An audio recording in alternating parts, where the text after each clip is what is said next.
Ladies and gentlemen, we have Ravi Naidu on the show with us today. Ravi, thank you so much for your time. It's a pleasure, and I'm really excited and humbled to be here.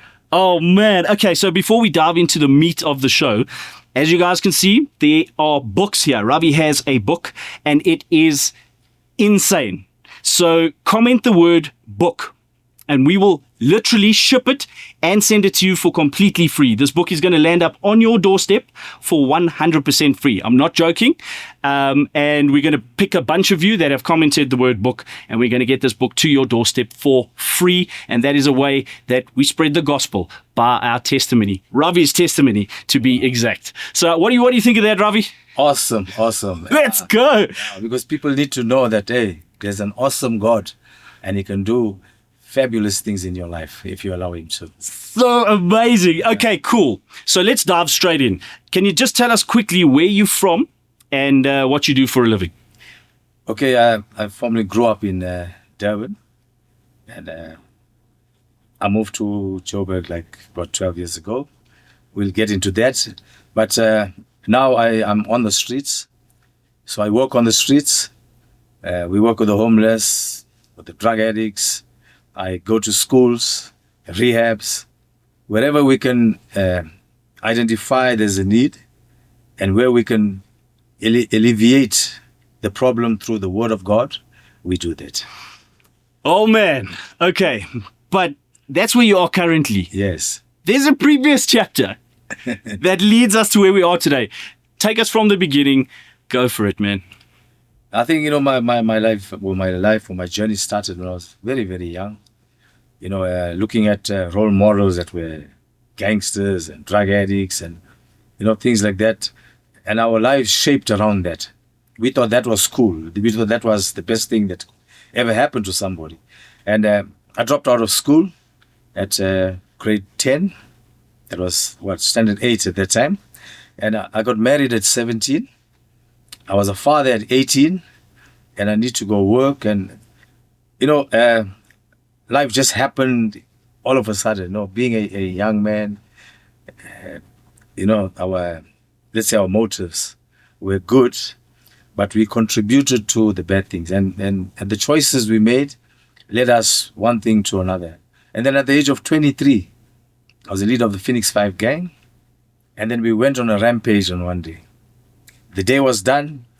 I was arrested and convicted for murder, 2 attempted murders, for rape, indecent assault, and robbery with aggravating circumstances.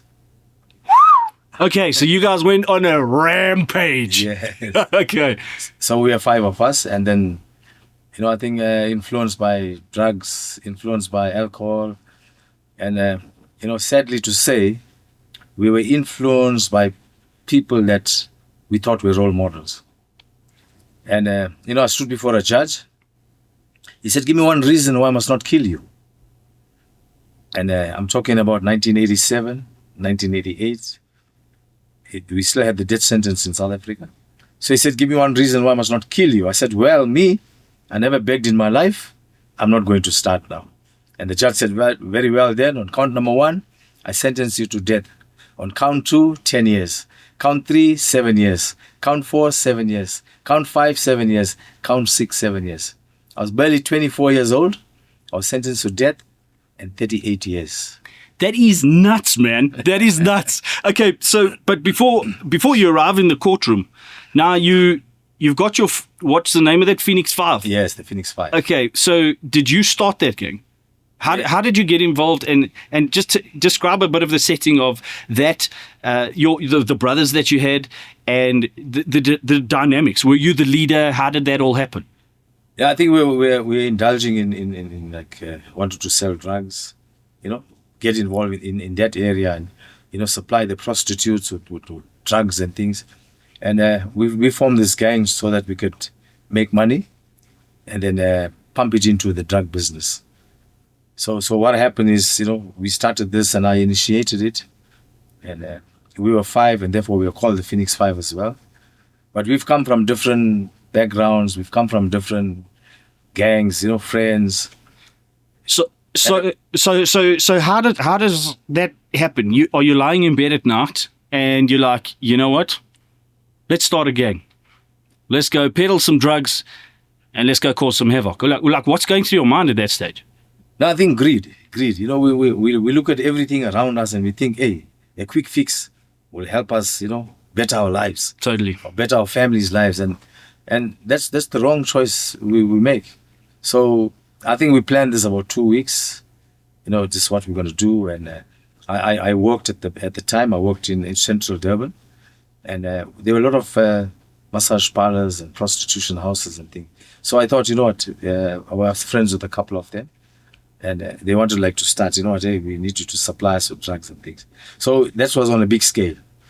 So even if you go into a dodgy line of business, you still got a plan, man. You still got to actually like bring your A game. I always say you can't plan something wrong right. But you have to plan. Wow. Yes. And how did you recruit those 5 members of the gang? Was it you and 4 others? Yes. How did you recruit those 4 guys? No, we were in school together. We knew each other. We grew up together, you know. So it was easy, you see. And everybody, one of us were naughty. And so it was easy to just come together and let's do this. Wow. Okay. And then, so for how many years were you up to no good with the gang? I think from a very early age. I think when I was in grade 6, I was already an alcoholic. Grade 6, you were an alcoholic. Yes. Going hard at it. Going hard at it. Smoking marijuana, smoking mandrax, you know. And that's literally because of the environment that you were planted in. You got these role models who are really not good role models, but those are the guys who you're looking up to. And you go, well, I guess that's the next best thing. You know, I don't want to put a stigma on that, because of them, you see. But yes, you know, they can influence your life in some way or the other, but it's totally left unto us to make a choice. Most certainly. You know, we can look the other way. We can be better. But this was enticing and we chose it, you see. So there you go. Hey, yeah. So no blame on them. No. Because they had the same setup. They just saw. I mean, we learn from the people that we surround ourselves by. Yes. So that is quite something. So, how old were you when you sold drugs for the first time? I think about 18, 19. 19, and was it next? Or maybe before, I can't really, but... not in grade 6, eh? But when we were in grade, let me say, what, standard 7? Standard 7, yes. It's grade 9, eh? Yes. Yeah. I already had friends that were selling drugs and were selling alcohol. We had one of the biggest gambling schools in you know, gambling 52 in the corner. So we were at that age, we already like... You're going for it, man. Yes. Sure. So at any given point in that chapter of your life, have you thought of God? Have you been introduced to him? Have you been exposed to him? Or is it literally like gang life, thug life, let's go? No. We come from a Hindu background, but my dad converted to Christianity. So he was a missionary. My elder brother was a pastor. My sisters sang in the band at church, and I was the blue sheep. There's Ravi selling cocaine in the alley while everyone's in church. That is insane, man. Wow. Okay, so you now at this point where you say your gang goes on a rampage. Yes. How old were you there, and what exactly happened that day? I was 23, and the other guys were 20, 19, 18. Yeah, one was 21. So I was the older guy there. So that's we want to rob the house of pearls. They used to sell diamonds and pearls, and then they were big time dealers. So I knew the setup, I knew the in and outs of it. So we decided to rob them. I think they came from Japan or China on a Monday, and we decided to rob them on a Tuesday, you know. And we went in, and there were 3 of them. So we decided to eliminate the witnesses as well. Okay, so it just got nasty. Guns out, let's go. Let's mow everyone. There was no guns. Knives. We used knives. So you took everyone out with blades? Blades. proper Durban style. Devil. That is insane, hey? Yeah. So what is House of Pearls? Is a jeweler? A jeweler, yeah. Okay, So cool. the private jewelers. Yes. And who's the one who's giving commands? Is everyone listening to Ravi? Is everyone listening to you? And they're like, dude, Yes. just tell us, what are we doing here? Like, and are you the mastermind? Yes. I planned the whole thing. I knew the setup, and I recruited these guys. So let's go do this. Okay, so it went down, hey? It sounds like a real movie, man. I mean, we watched movies of like these bank heists and that sort of thing. You actually physically did this. You had to go through the planning. You had to scout and see, okay, this is the rhythm of the shop and all of that. Now, isn't it funny how you have the ability to do that? It's just misdirected. No, definitely. I believe, when they spoke about in the Bible, the Tower of Babel, I mean, they were building towers, and God could have killed them. But maybe, in my opinion, when God looked at these people and said, wow, these are master builders. Let me give them an opportunity to build communities, build sideways, not upwards, you see. And I always believe this, when we build sideways, we're building families, building communities, it's an unselfish building. But if we're building towers, like the Tower of Babel, then God is going to confuse us. Wow. Wow. Because our mindsets, our heartbeat is one, but for the wrong reason. And like you say, the greed gets in there, and you're like, listen, man, how can I make the most money in the quickest way possible? That's the ultimate greed. You're fighting for you're killing for somebody else's thing, Wow. not even your own. Wow. So you go on this rampage now, and is that what causes you to get arrested? Yes. So explain a bit of the setting to us. So you've now got into the jewelry store. You've kind of cancelled all these people out. Do you get away with some money and then they catch you, or do cops rock up in the jewelry store? How did that? No. We got away. We got away a lot of things. Yeah. So a lot of jewelry and some cash, and then we arrested the next day. So what happened is we parked the car about 2-3 streets away, and somebody took down the number plate. What? That's the only thing. And then they arrested the driver, and then we all. There's always that guy who gets the number plate. Thank goodness in your case, obviously, because it's taken you along a radical journey. But my word, you think you've done your thing, and let's park. I think 2-3 streets is way too close.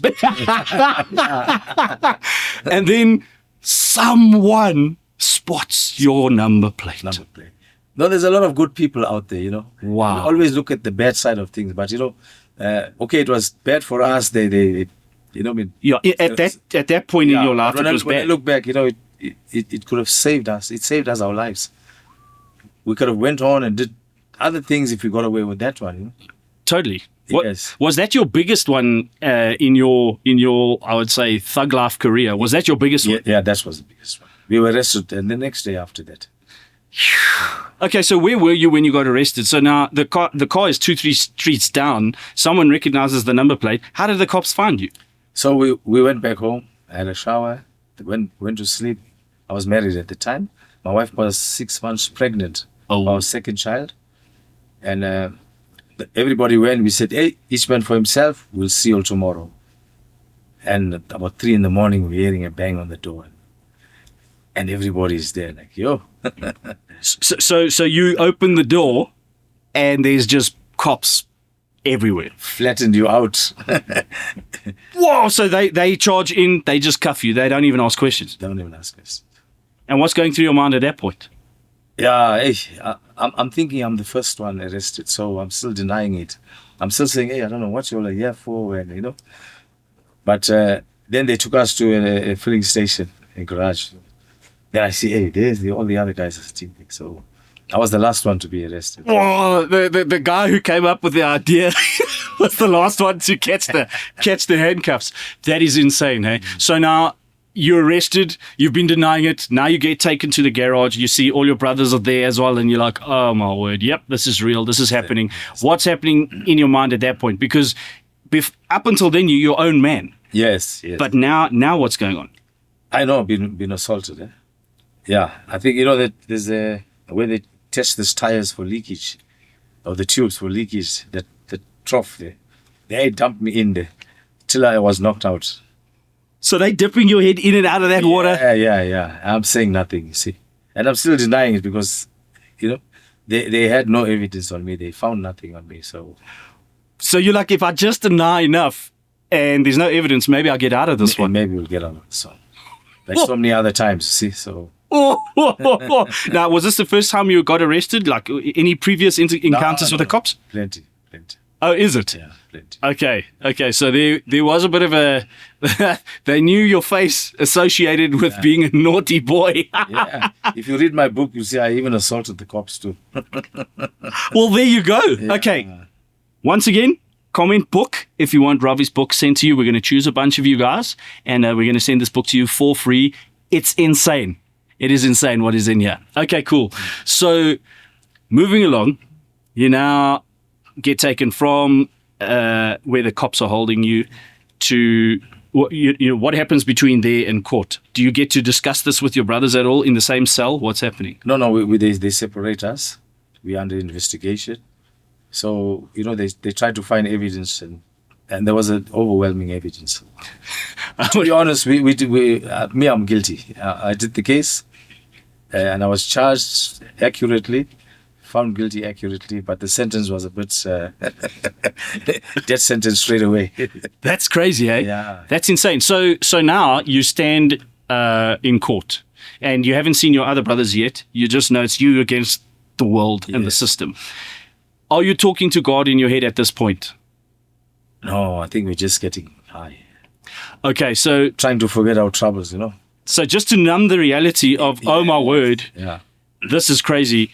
You're just getting high and making sure you're not thinking about it. Because now you see, when the time you're doing the deed, it doesn't feel so vicious, Now we're reading about the charges we are charged with and thinking, wow, this is the end of the road, I actually did that. I actually did that. And did I actually do this now? It's like me looking outside my body and thinking, hey, Ravs, did you do this? Can't be. Whoa! But the reality is there. And, we spent like 11 months in awaiting trial. That must have been the most insane 11 months of your life, because there is this little hope inside you, like maybe. Yes. No, definitely. When we do a crime, we never think about the consequences. We make the decisions, but not realizing, the consequences that will follow. Sometimes you can't get out of it.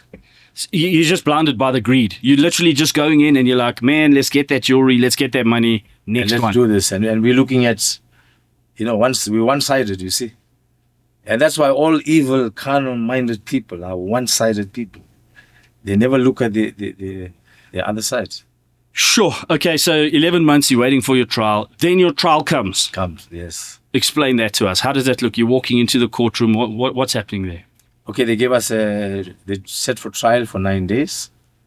And we couldn't afford, you can't go to Supreme Court without an advocate. Okay, so they gave us advocates, state advocates, Prodeo Council. But now this guy, they assigned to me, he never consulted with me. He just saw me one day, maybe a couple of minutes, okay, I'm going to defend you, and, But he never consulted with me. And I thought, wow, man, this guy, how is he going to defend me if he didn't consult? So the first day in court, the judge came. Everybody rise in court, we stood up. And everybody sit down, I'm still standing. Now, accused number one, what's your problem? My lord, I don't know this man and he don't know me. I don't want him to defend me. He's saying, but it never happened in South Africa. I said, well, you never met an Indian like me. You've never met a Ravi Naidu before. Yes. So the judge is saying, the trial is on. We can't go now through the bar council and get you another advocate and things. I said, but I didn't ask for one. I think in the history of the law in South Africa, I was the first and the only one to appear in a Supreme Court without counsel. To represent yourself. I represented myself. Ah! That's the arrogance of Ravi Naidu. Wow! So you were just like, listen, man, I'm my own man. I can speak for myself. I stand for myself. And they actually said I did a good job too. You might have missed your vocation as a lawyer. Yeah, true.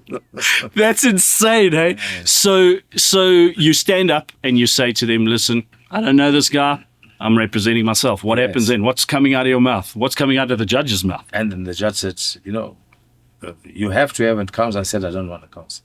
He said, I can't go through the bar again and get you a counsel. I said, I don't want a counsel. Then he asked the guy to leave. So he was like embarrassed too, because he said never happened in South Africa. So I'm assuming that I was the first one now.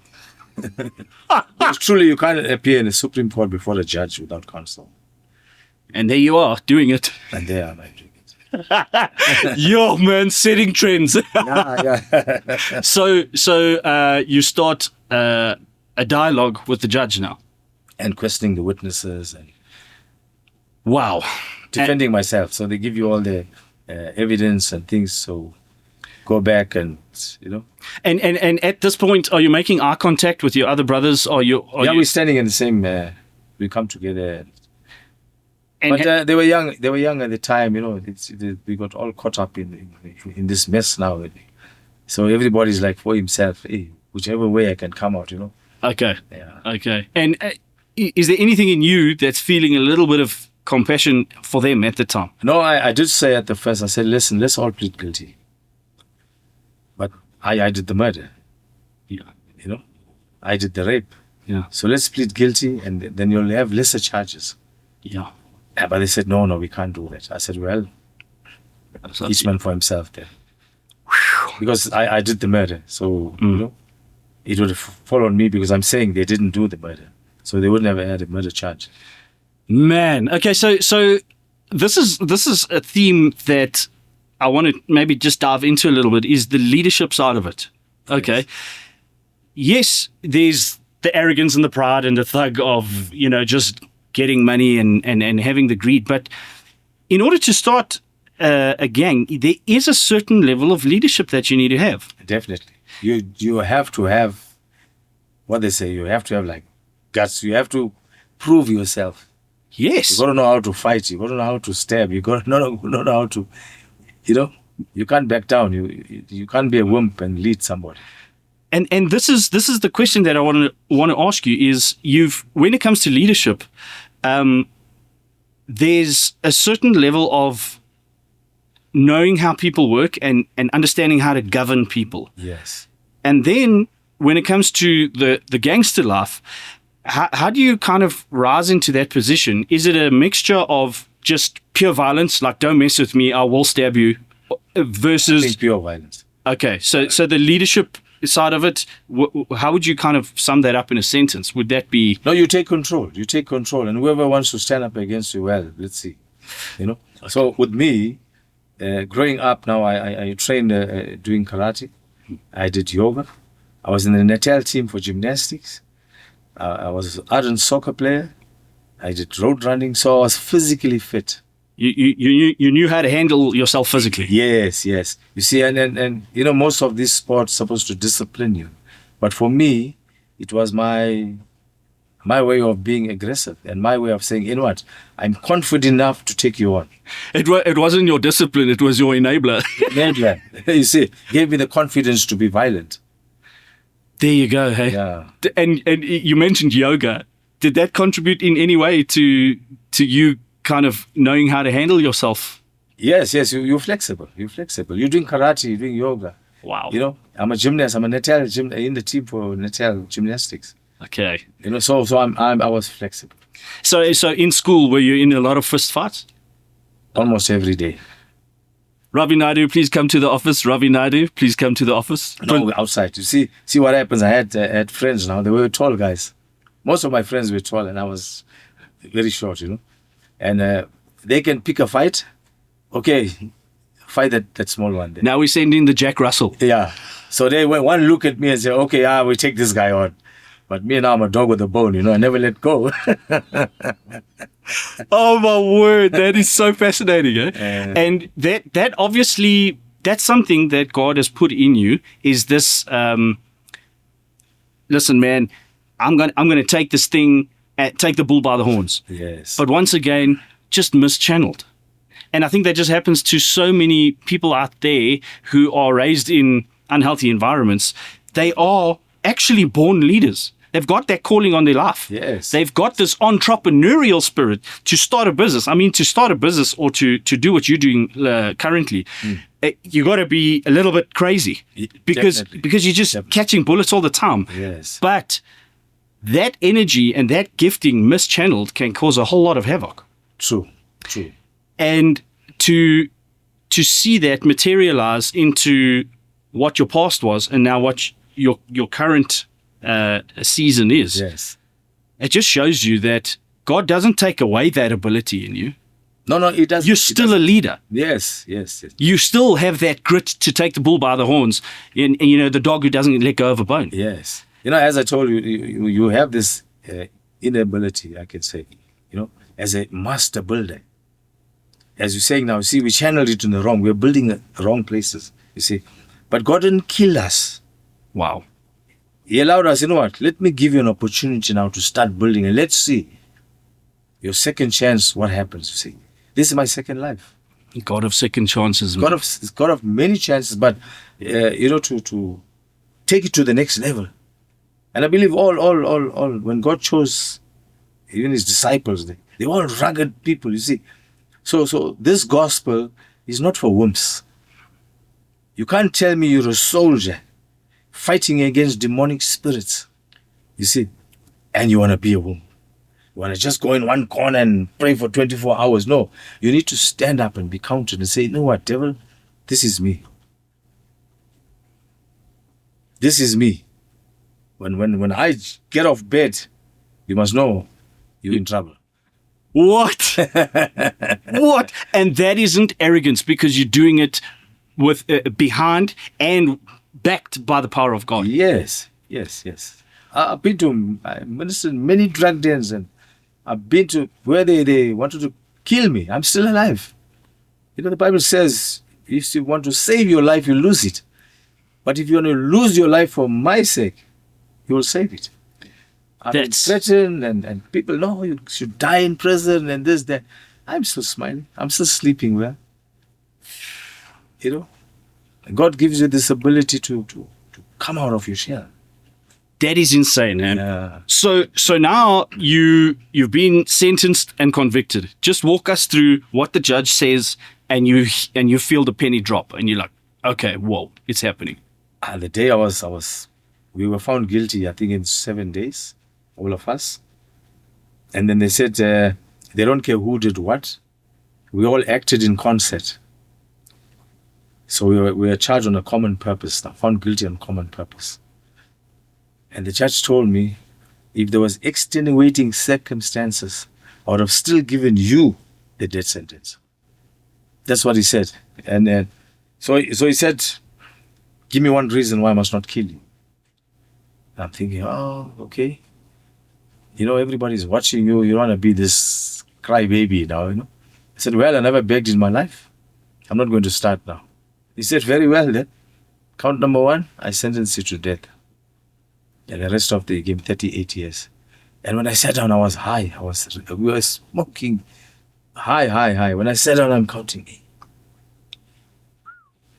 Death sentence, 38 years. But it didn't kick in. It's like still, you're robust, you this arrogant, you macho, you wanna. And you're high, so you're not thinking properly. You're not thinking properly, yeah.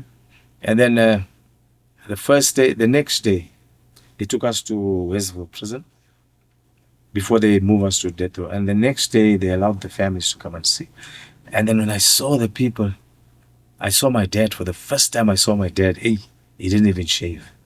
And this was a well-kept, kept man. And when I looked at him and I looked at the family, I looked at the wife, and I went back upstairs. I put the blanket over my head. I would cry. Hard, tough Ravi Naidu crying under the blanket. Would cry. And I wasn't crying for myself, I thought, well, you know what? I did this thing, and if I'm dead, people will forget me in a couple of months and things. Don't want to put them through the same things I put them through. And when I went back and I cried for them, I really cried for my mom, my dad, to see them in that condition, you see. And I mean, what would you say to a man? Hey, you condemned to die. What would someone come and... There's no encouragement you can give somebody in that sense. And they trying to toe the line in life. At that point, they trying to live a good life. Yes, and they got their son, who they love, but they know this guy's a bull in a china shop. That's it. And you just know that they have all this hope that God would just maybe rescue you. And here they go, oh, sentenced to death. Sentenced to death. Then they took us to death row. We were locked up for 23 and a half hours in a cell. What is death row? What does it look like? Is it... It's all single cells, and you by yourself. It's like a corridor of cells, both sides. You by yourself. There's no windows. The windows are like starting from the ceiling, going up. It's like a double-story.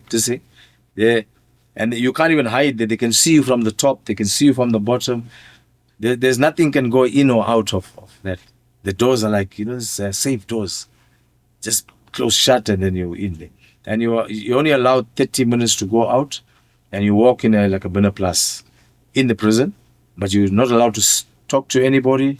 You can't communicate. You just need to walk 30 minutes, you're back, and then everything comes to your cell. Did you look forward to that 30 minutes? Hey, to go out. We never used to see the sun like for 5-6 months. Yow! So you're in. It's like you're inside a fortress. When people came to visit us, they had to pass like 5 gates before they get to us. And who would visit you? My family used to come once a month. I was in Pretoria. They used to travel from Durban. I had lots of people. I don't know how I attracted a lot of people, even from all over the country. I think they felt sorry for us, 5 young Indian boys sentenced to death in so many years. And at that time, I would say, Indians never got caught in that, Yeah, you were setting a trend. That's it. Wow. Yeah. So you don't see the sun for like 5 months. Hey, we become white. Become pale. No tan. That is crazy. Hey, so now in that half an hour that you get to walk around the Just stretch your legs. Yeah, just stretch your legs, So your cell, how big is your cell? There's no space to walk around and do. You take maybe 2 steps that way and 4 steps there, then you're done. And I used to walk every day. I used to exercise every day. When they count you at 3 o'clock, they do a cell count. You eat by 2 o'clock. Everything comes to you. Food, everything comes to you. And then you're locked up. They do a count and then you're locked in. So I used to take water, put it on the floor, add a small face cloth. It takes me like an hour to drain all that water, clean up, then start exercising. I picked up like 15 kgs of muscle on death row. Because that's all you have to do, really, is just work your body. That's work your body. And then people used to write to me. So if 30 people wrote to me in a month, I responded to 30 people. So that took up my time as well. And so would they give you pen and paper and allow you the privilege? No, you have to buy. You order. Somebody puts money in your name, in your account, and then you order from the prison shop there. Oh, wow. So if there's people on the outside who are supporting you and they can actually send you stuff. Yes. No, you get nothing from outside.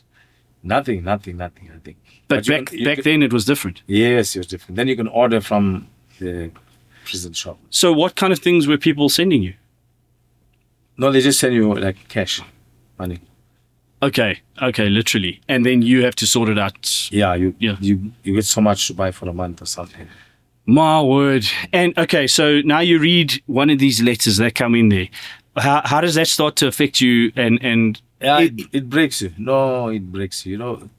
You're reading people saying, "No, we're praying for you. We love you." And then what happened in 2 months? Now on death row, you have an opportunity to appeal to the high courts, the highest court in the land. So in 2 months, we lost all our appeals. Now on death row, if you lose your appeals, they give you 7 days notice of execution. So like you lost your appeal on a Monday, on Tuesday they'll come. All stand up. And they'll check each one. They come with your photograph and they have your number outside. I was V4075.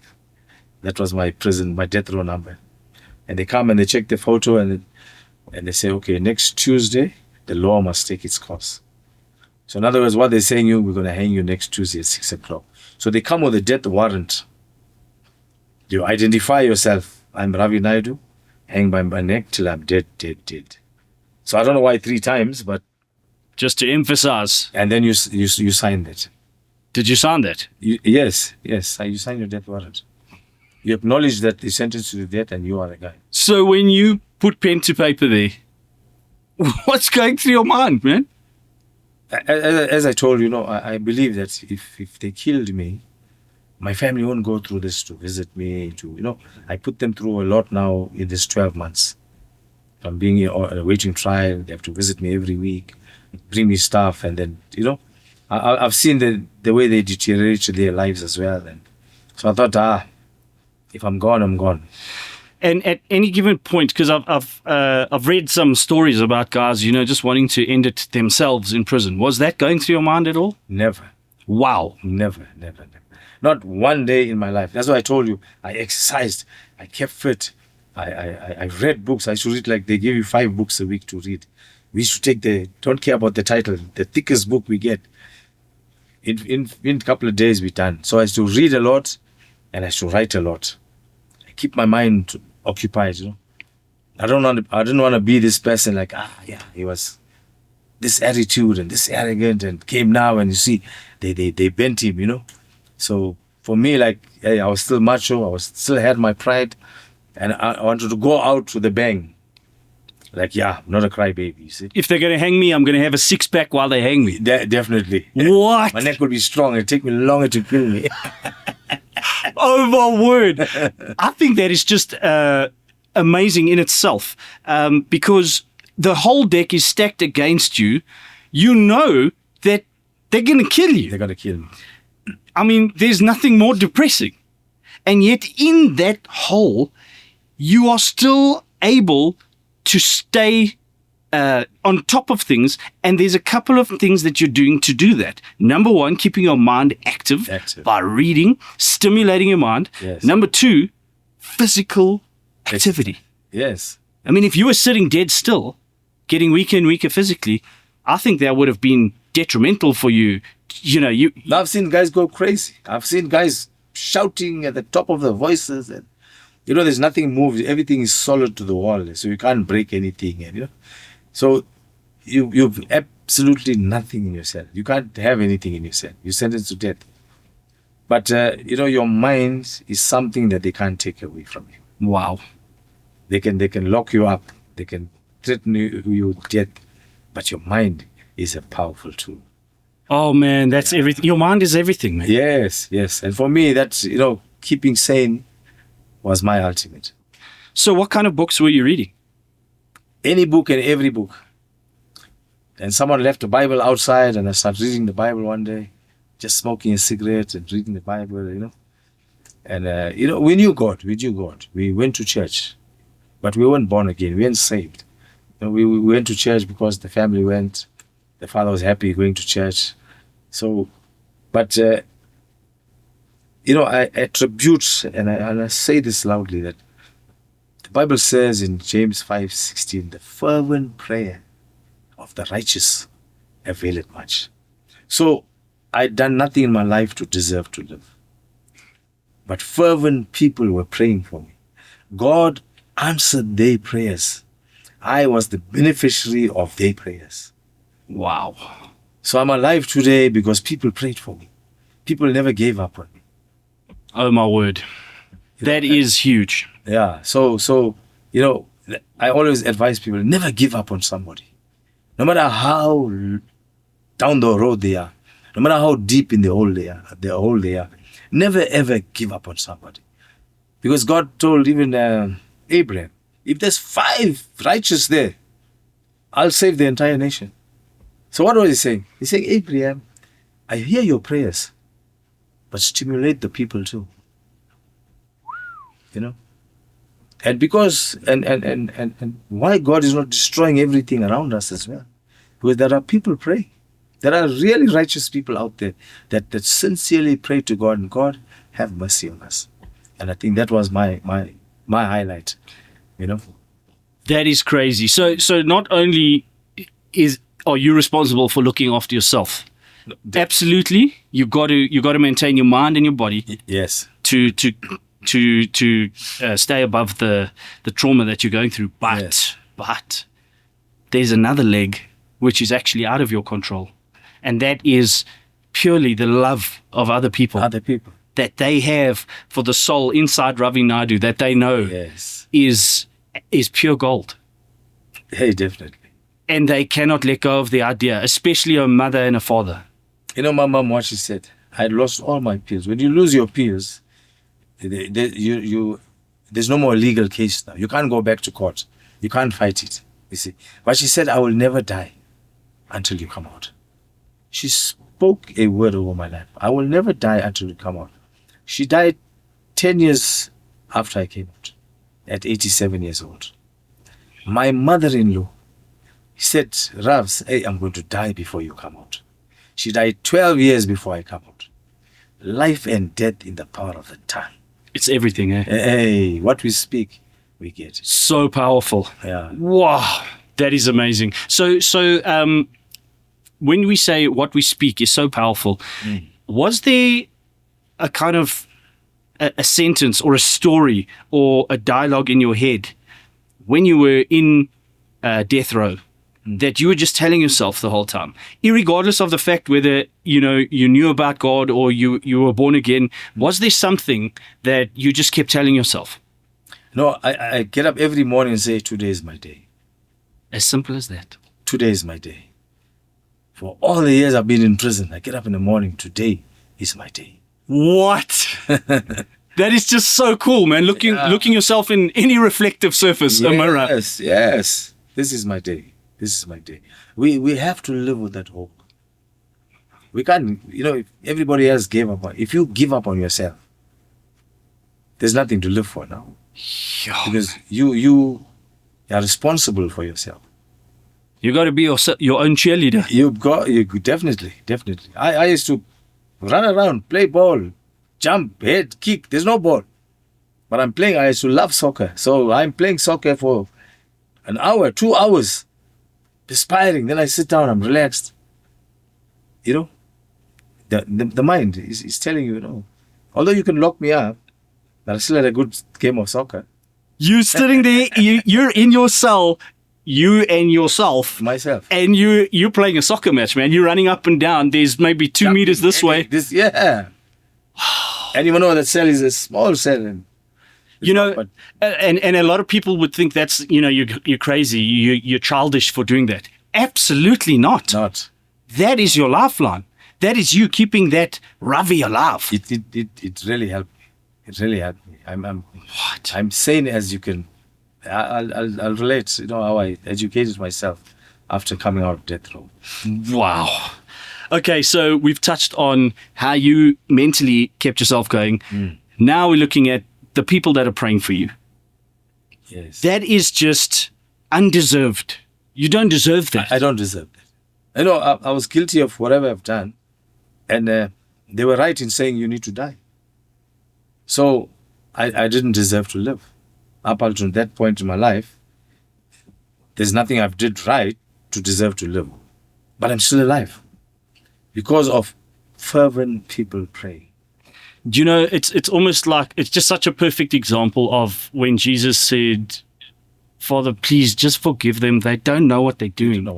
That's what your mom said. Yes. In her prayers. Yes. I'm telling you now, she was behind there on her knees saying, God, please give him a way out. He didn't know what he was doing. I visited when I was out, and then one pastor told me, said, one thing I want to tell you. Every Sunday, as I drove up the driveway, your mother will be standing there. Don't forget to pray for my son. Wait for the pastor and say, every Sunday for years. Without fail. Don't forget to pray for my son. Oh, man, the power of a praying mom. Hey. It can just move mountains. Yeah, definitely. Literally. Wow. Okay. And any of those letters that you got in while you were in death row. Do any of them stand out for you that literally just moved your heart? Yeah, I think a little one's from my wife. You know, she still loves me, misses me, but she don't know how to live her life. Don't know what to say. You know, eventually she had somebody else, but we never were divorced, and she passed away at 38 years old, breast cancer. Sure. I was like maybe 14, 15 years in prison and then. So, you know, we were high school sweethearts. We were good together, I must say. You know, it was somebody that respected me, no matter of my background or whatever I've done. And me too, I loved her with all my heart. You know? But she was young. She was 23 too. You know, we had just moved into our new house. She was pregnant for our second child. You know, that boy, I only carried him when he was like 7 years old. Sure. So when you came out, that was the first time you got to carry him? No, Or death row. Well, after I came out death row. after you came out of death row, was the first time you held your baby boy. Wow, and he was 7 at that point. The paper said Killer Ravi won't see his baby again. He was a couple of months old. They took a photo of him crying. And the paper, I still got the article. Killer Ravi won't see his baby again. Oh, really? With a mom like Ravi Naidu's mom praying so hard, he's going to see his boy. That is insane, hey? Wow. Okay, so people supporting externally, you making sure you're keeping your own mind in check. Today's my day. But where did the breakthrough come for you in prison? Where did the breakthrough come? You know, I spent 6 years on death row. And the state president pardoned me. You know, the country went into a transition. Nelson Mandela came out in 1990. Then 1992, they had a moratorium on the death sentence, like put a halt on it. And 1994, when President de Klerk was leaving office, so he pardoned most of the political prisoners, and, you know, there were a lot of political prisoners on death row, you see. So he pardoned 72, and I was one of them. But before that, my co-accused, they did go out of prison. The state president pardoned them 20 years. But me, 5 judges sat on a panel and said I must pay with my life for this case. In 1992. Whoa. They said I must pay with my life for this case. So I was the mastermind, you know. They were right in saying that. I'm not saying they were wrong. But 2 years later, then the state president pardoned me, 1994. In 1995, they abolished the death sentence in South Africa. Oh my word. So just walk us through a little bit of that day when they wiped it away. Oh, the day I was having a shower.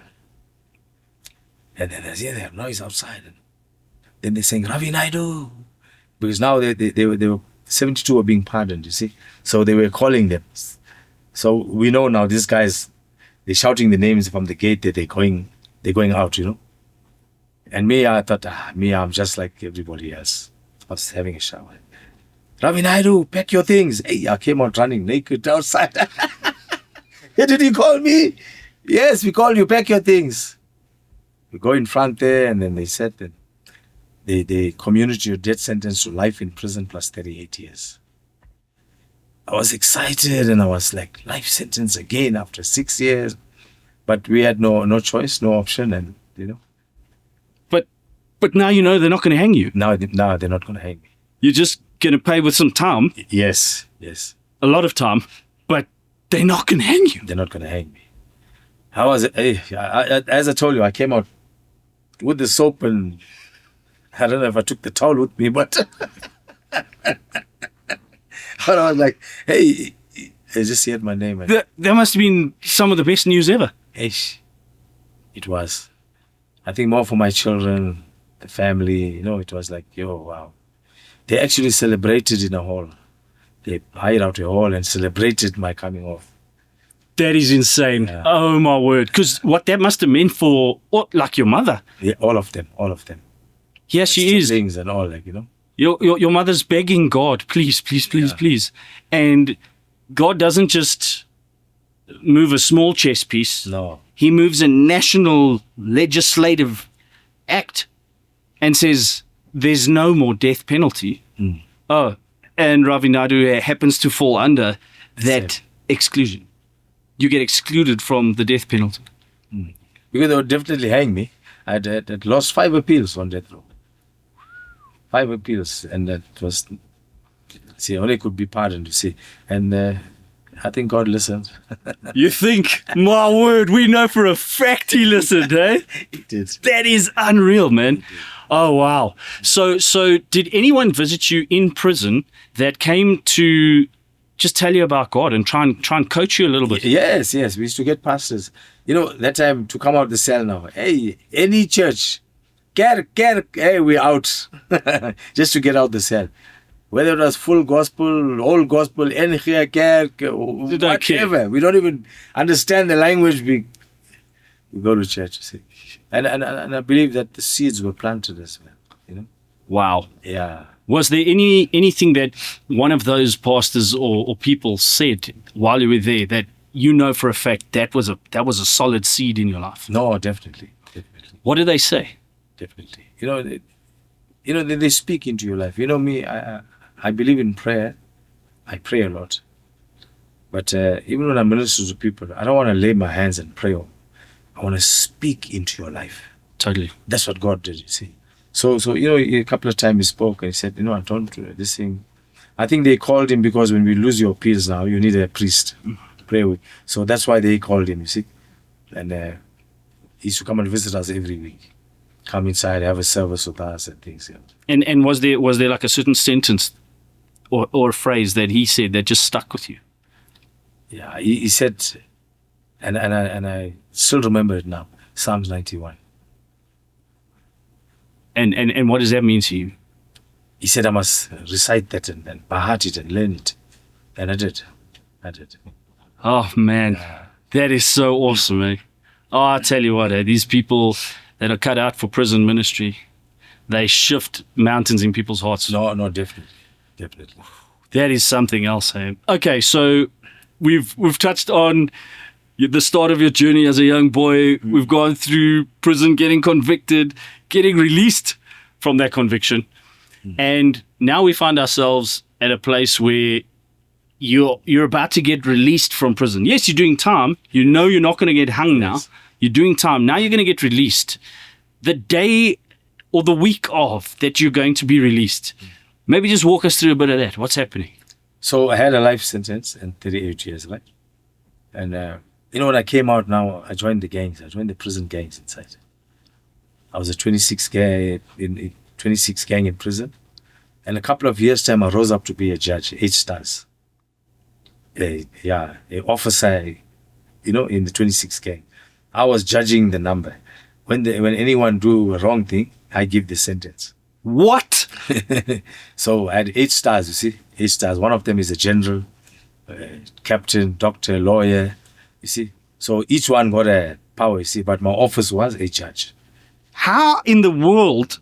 It just shows you that God has that thing of leadership over your life. You see. Because you come out of that solitary confinement, basically, and then you go into the public space of prison. Yeah. Where you're interacting with people. There's no barriers between you guys. Yes. For how many years were you in that space? 25 years. So 6 years on death row, 19 years in prison. Now so that's like 2 decades practically. 2.5. Full 2.5. They didn't want to release me. Even on 23 years when they sent all my co-accusers home. Others did 16 years, I think 14 years. But me, even on 23 years, I remember it was a Sunday, there were 20 life sentence prisoners. And then they called us all on a Sunday. And I thought, wow, And then they said, you must apply in 2 years' time. Thanks. But let me, before I get there, so joined the gangs. I was one of the biggest drug dealers in prisons. They moved me around 5 prisons in the country, always getting involved, gang activity, drug dealing, I mean, you know how to roll like that. Yes. See. And then when I was like, 13 or 14 years, then my wife passed away. Then I started to go downhill. Then I was 17 years in prison. My father passed away. Now this was the only man I respected on the face of the earth. Wow. I love this man. He was one that always instilled good in us. Always saw the good in me. People told him, hey, your son did this and that. He would never, nah, not my son. And when he passed away, I really hit rock bottom. I began to drink and take drugs every day. And, one Friday, like I was 18 years in prison, one Friday morning we started. I'd taken 13 ecstasy tablets. What? Now, not to kill myself now. We're getting high. We were drinking it. And 3 days later, I was not sleeping. Now, I couldn't come down. Now I was drunk. I was drugged. I was paranoid. I put my head on the cell door and said, God, if you're out there, I need you. I don't want to die in this place. That was my prayer. I said, it's been 18 years. No chance of parole. I don't want to die in this place. The very next day, I had forgotten I had prayed. I'm sitting with my friends. I had no shirt on. I'm drinking wine.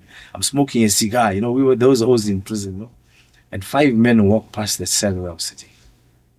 Now you walk past my cell and come to my house. I'm 18 years there.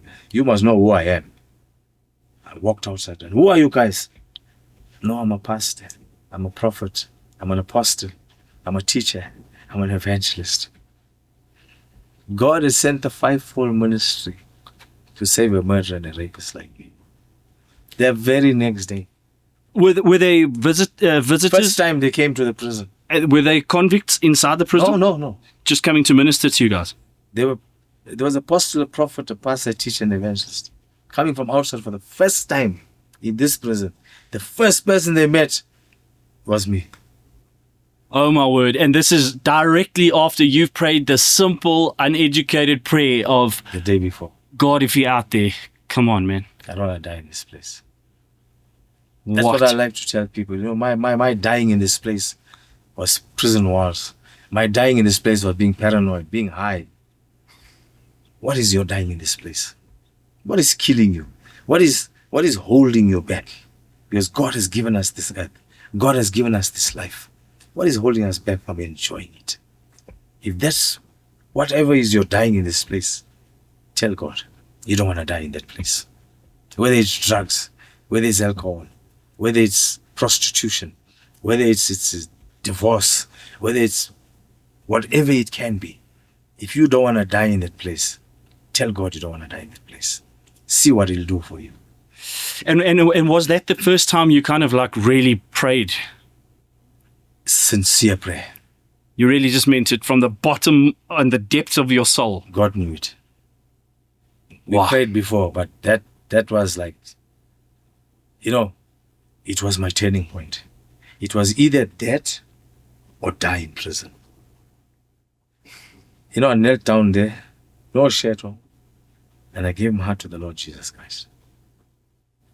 My first thing that I told God the day I gave my heart, I said, I'm going to give you my best shot. Yes. Yeah. So hold on, you got these 5 guys walk past Ravi Naidu's territory in the prison. Your first interaction with him is, hey, who are you guys? Yeah. What happens from there? And then they told me who they are, and I said, wow, I'm the most happiest person on the face of the earth. They said, why? I said, you're a real man of God. We need you more inside here than outside. That's what my words was to them. They said, you want to give your heart to the Lord? I said, yes. I knelt down in the concrete floor. So you barely interacted with him. It was very quick. Nothing.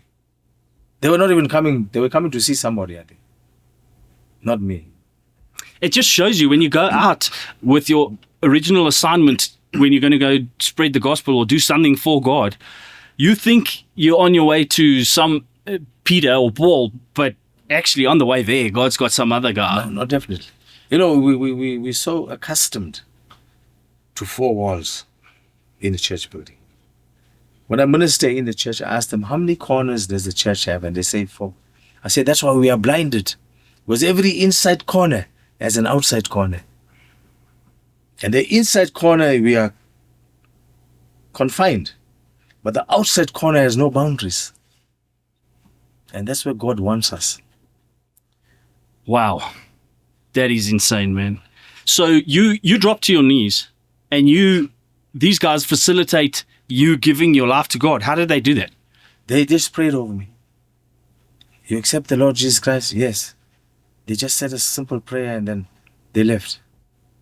And you, in that moment, you're sitting on your knees and you repeating whatever they're saying you must say. No, I didn't. They just said a prayer and then it was not even long. It was not even long. And I think for them, first time coming to prison, they don't know how it works.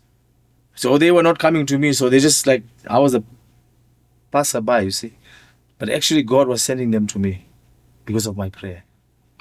So they like hurried it and then they left. But what happened to me? I never saw my friends again. I used to hide these guys. I used to go in my cell, I put a sheet over the bed there. When they come to look for me, hey, I tell them, hey, tell the guys in the room, tell them, the guys who look for me, I'm not here. I should read my Bible for 7 hours a day. And God said, educate yourself. Study to be approved. I told you I was a high school dropout. No more high school dropout. I got into studying. I have a diploma in teaching, a diploma in business management, a diploma in theology, a national certificate in electrical engineering. I studied catering, home decoration, furniture production, reupholstering. I can play the guitar, all in prison after I changed my life, after God came into my life. So basically those years were just your university years.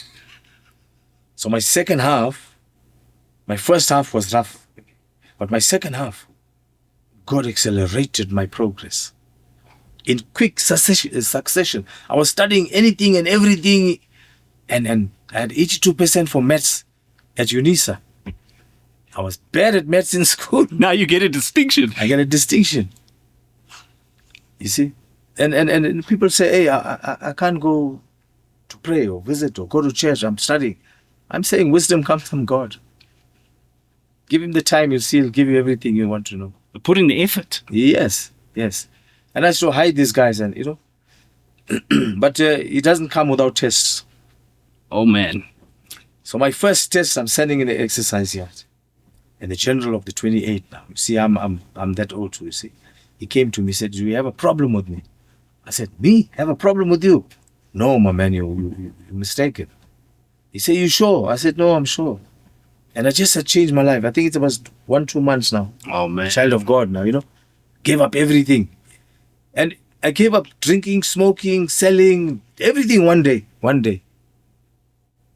You don't need months of rehab and all. One day, God said, break this temple. And in 3 days, I will raise it up. It took 1 day.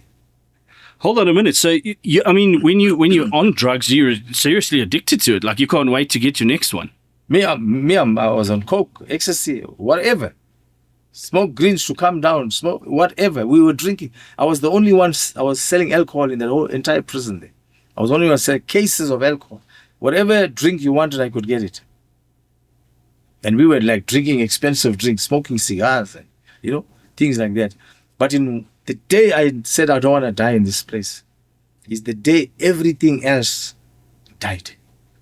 So then you woke up the next day without cravings for the drugs, or you're craving it, but you're fighting it? Nothing. Like supernaturally, your body gets rewired to not crave the. I am telling you, I hide myself in my cell. Forget about, these guys come looking for me, they don't know where I am. I'm hiding, but I'm reading my Bible. I'm filling myself with knowledge. I started to study. I'm getting myself back.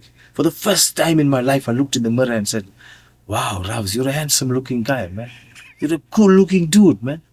I began to love myself for the first time. What? I said, Ravs, I forgive you.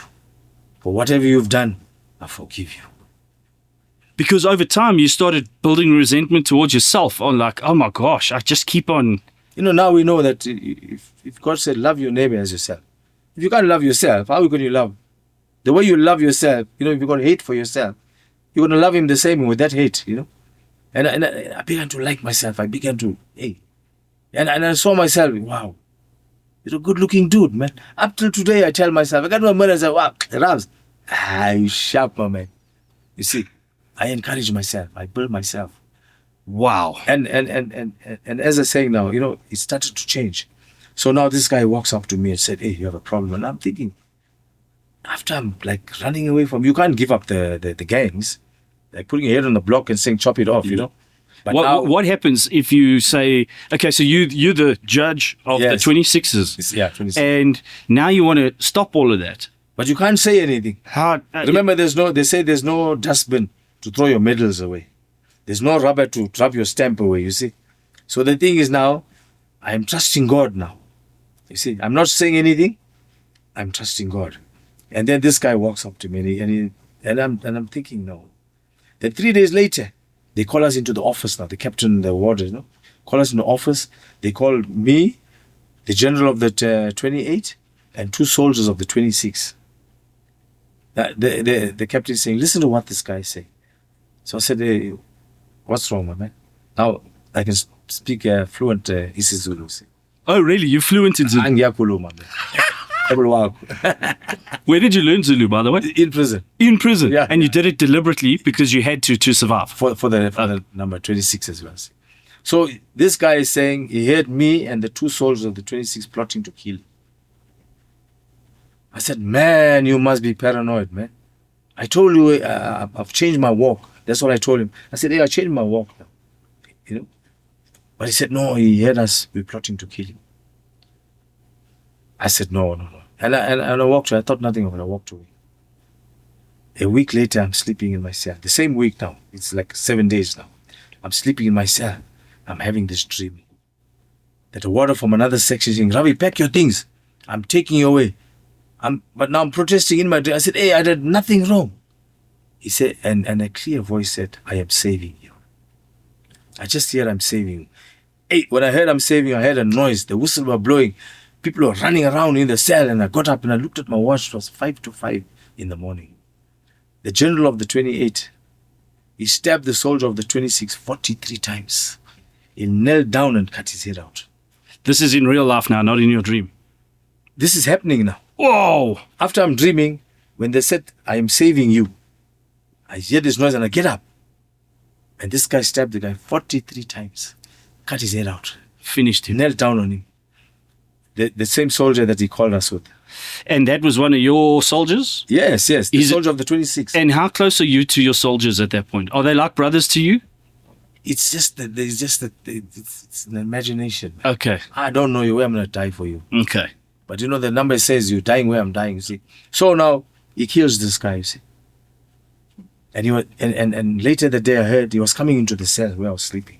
Because they're working night shift in the kitchen, you see. And we got a kitchen cell which is open. So when he was coming there with these 2 guys, the warder allowed the 2 soldiers to come in, but stopped him. For some reason stopped him. He got angry, he went back, and then he killed this guy. He was coming into the cell. While I was sleeping, he got to kill me in my sleep. He was going to finish you. But God said, I am saving you. Though we may walk through the valley of the shadow of death, we shall fear no evil. Probably your mother's prayer is still protecting you at that point. Yes. What? Yes. So that was like 2 death sentences for you. The first one, obviously, from the law. Before that, they even at Westville, they chopped the guy with a cleaver. They're waiting for me, So it's always like in rival gangs, you see. So, if you eye up there, then you're a target as well. Now, how did you work your way to the top?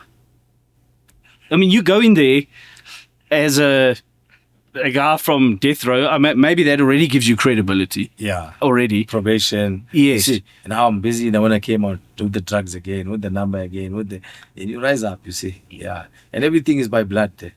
Everything. You lose your dacha there, you pay it with blood.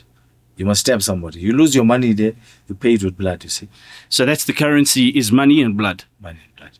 The first page or the first work of every rank in the gang is money. Yes. How demonic is that? Yo, man. They tell you, when you join the gang, you got no mother and you got no father. I believe every religion tells us you got to honor your father and mother to live long on the face of the earth. Now the gang is telling you you're going to die prematurely. They let you know that up front. You see that? So gangs are demonic. So you joined the. How did you get grafted into the 26s, or like how did you get? When I was in trial, they made me a probation, because when I went to trial, and we were 2 weeks in waiting at the police station, then they took us to the prison, Westville prison, a massive prison. Our first day we come in, we don't know. We 5 of us, we walked in, we stood there by the door, telling them maybe somebody will tell us, hey, sleep here or yeah, We don't know how it's going in prison. We just face. One guy walks up, he gives my co-accuser a big clap. How? I'm thinking, hey, yeah, we next. He just walks up to them and winds them through the face. Gave one. So I'm telling the guys, hey, fasten the boots. Just like that. Hey, we jumped him. We tramped him. We kicked him. We tramped him. We said, right, who's next? Because now we scared too, you see. Yeah, but you got to look like yeah. You see, because now I can see if he clapped this man, what's stopping him from giving me a clap? It's coming for you. You see. So I said, rather we, dish it out. Line of defense is attack. Totally. Hey, we gave him everybody. Hey, alt, all the crooks now. The 26s now. Hey, alt. Then they saw, oh, these guys are, hey, man. Now they broke the cupboards, the lids. We're going to kill you. You coming with the outside gangster story. I said, you touch me, you must kill me. I jumped standing on the bed, you see. Now I'm short too, so I jumped on the bed. I said, yeah, come. Get some extra height. They like saying, hey, this one, he's a mad one, this one, you see. Yeah, we can kill him, but we're going to get injured too, you see. So they said, hey, Papa, sit down. They left everything aside, sit down. They called us, sit down. The jail is going like this, going with the 26, 28. Don't come with the outside gangster story and yet. Then they made us probations, you see. So the 26s got hold of you first? Yeah. Otherwise, you would have had to have been part of one of the other numbers? Yeah, you see. But they saw we hit. I don't know whether this guy was a 26, but we gave him, you see. So we were feared for our lives as well. It's not like we wanted to show who we are. But, you're entering a place and they attack you. What else to do, Yeah. And we were arrogant. We were fighters too. Yeah. So then they saw like, hey, better these guys join us, you see. At least we can control them. Yes. If they're not, and you're an asset to them, because they're like, hey, send the bulldog out. You see? So they made us probation before we went sentenced to death. So would you say in hindsight, it was also a blessing maybe to have been grafted into the 26s as opposed to any other number? Yes. How? Because often what I found is, in a mess, God is still somehow has his hand in that mess. How did you see God's hand in that mess of you having been supernaturally chosen to be in the 26s and not any other number? I've been in wars where 30, 40 people are stabbing each other. Then the warders, they lock the gate and run away. And you're inside there. And I come out without a scratch. So that happened to you? Yeah. I come out without a scratch. They cutting the guys and killing the guys. Yeah, am I? I'm in the center of it all. Yeah, am I? No scratch. So God protected me all the years. So, and this might be an obscure question, but mechanically, when you were in those wars, there's 20, 30 guys and everyone's dishing out stabbings and all of that stuff. God had also given you a past of the karate and all of that to know how to handle yourself. Yes. We often attribute it to maybe just an unknown hand of God just keeping you there. But sometimes we can attribute it to the mechanics of what he did in your past to help you survive that moment. No, definitely. Would you say that past that he had you experience, now you find yourself in this 30-strong war, that the past that he gave you is allowing you to survive the present? Definitely. How will you have a testimony if you don't go through a test? How would you say, God brought me out of this year?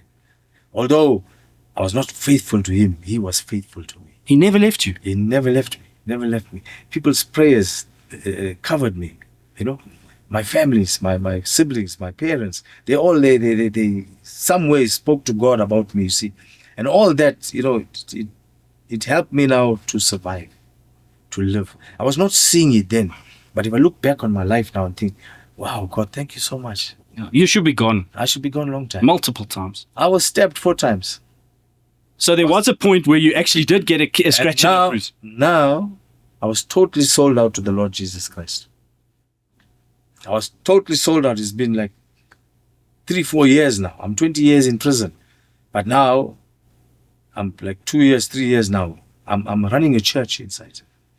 300 strong church inside. Wait, let's just back it up a tad. Okay, Yeah. so you get converted. You have your Paul moment, your Saul Paul moment, and now you get saved once again from the 28 guy, the guy from the 28 who wanted to come and kill you.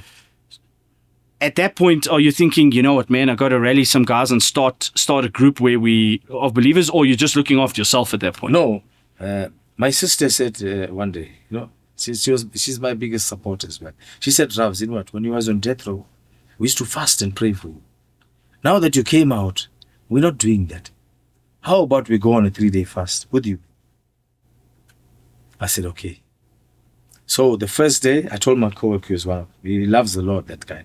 I said, you know what, this is what we'll do. We're going to go on a fast. You will join me? He said, yes. So we're coming from the exercise yard. We're walking now. We said from 12, we'll pray. We'll go to his cell. It's a single cell. And we'll pray there, you see. So 12 o'clock, we'll go to pray. So we're walking there, and 2 guys asked, where are you going? I asked him now, where are you going? He said, no, we're going to pray. They said, can we join you? We said, no problem. So 2 guys, we 4 now. All right? The next day, another 2 guys, where are you going? You're 4 guys, where? No, we're going to pray. Can we join you? Just like that. And then we had 8 guys by the 3rd day. Now the place was too small now, because we were 8 guys. Single cell. Single cell. So I went and now I was well known. In that prison, I was well known. I could get anything and everything. Now that I changed my life, it escalated to heights, I can't imagine. You mean you could still get anything, or it got even more difficult? No, it was easier now. But now What? on the right side. If I went to the head of prison and said, I want to have something for the prisoners, he signed it. Just like that. Your event is approved. He approved. Yes. I was the only one. Warders couldn't get what I could get right. Wow, man. He told me one day, and I sent this water for religious care, right? And there were stabbings, a lot of stabbings in the prison. I said, you know what? The best way for us as a church, we need to have an open air outside. But we need to get a band from outside and get the pastors involved, you see. And then I sent this water now, this religious care worker. He refused. So I'm standing in the passage one day and he's walking past the head of the prison. I said, sorry, Bob. I've sent this guy with this thing. You can see how the prison is in turmoil. We don't want to shut down. And this is what we want to do, you see. He said, why did you send a new one to me? You're an old one. Why you send my figures solo to me? This guy came yesterday. That's what he said. He signed it. He said, next time come yourself. Oh my word. That's the privilege we had. So now, coming back now with this guy, you see, and I'm standing now in the exercise yard. So I was reading the newspaper with the warden, a sergeant. Now, Janusz Walusz and W. Lewis, the one that killed Chris Hani. So I was on death row with them, you see. And the minister refused them now parole. So I'm reading that. Hey, I felt like a punch in my back, I turned around and look at the guys, and I was a fit guy, you see. And I thought nothing of it, you see. And I'm continue to read the paper. Hey, the second time the blade hit me on my shoulder. I turn around. Hey, there's a lot of them there, but one guy had the knife, you see. Hey, this voice started to speak to me. He said, take this guy one. Drop him, kill him, take the knife and kill him. Hey, I rushed this guy. Now I'm stabbed. 2 on my shoulder, 2 on my back, you see. So he's already got you 4 holes. I grabbed this guy. I wrestled him to the ground. I put my hand on the knife, and I was about to take it. The other voice said, they won't respect you. I left. The warders separated us. Hey, they saw now, hey, I'm bleeding now profusely because he had a steak knife.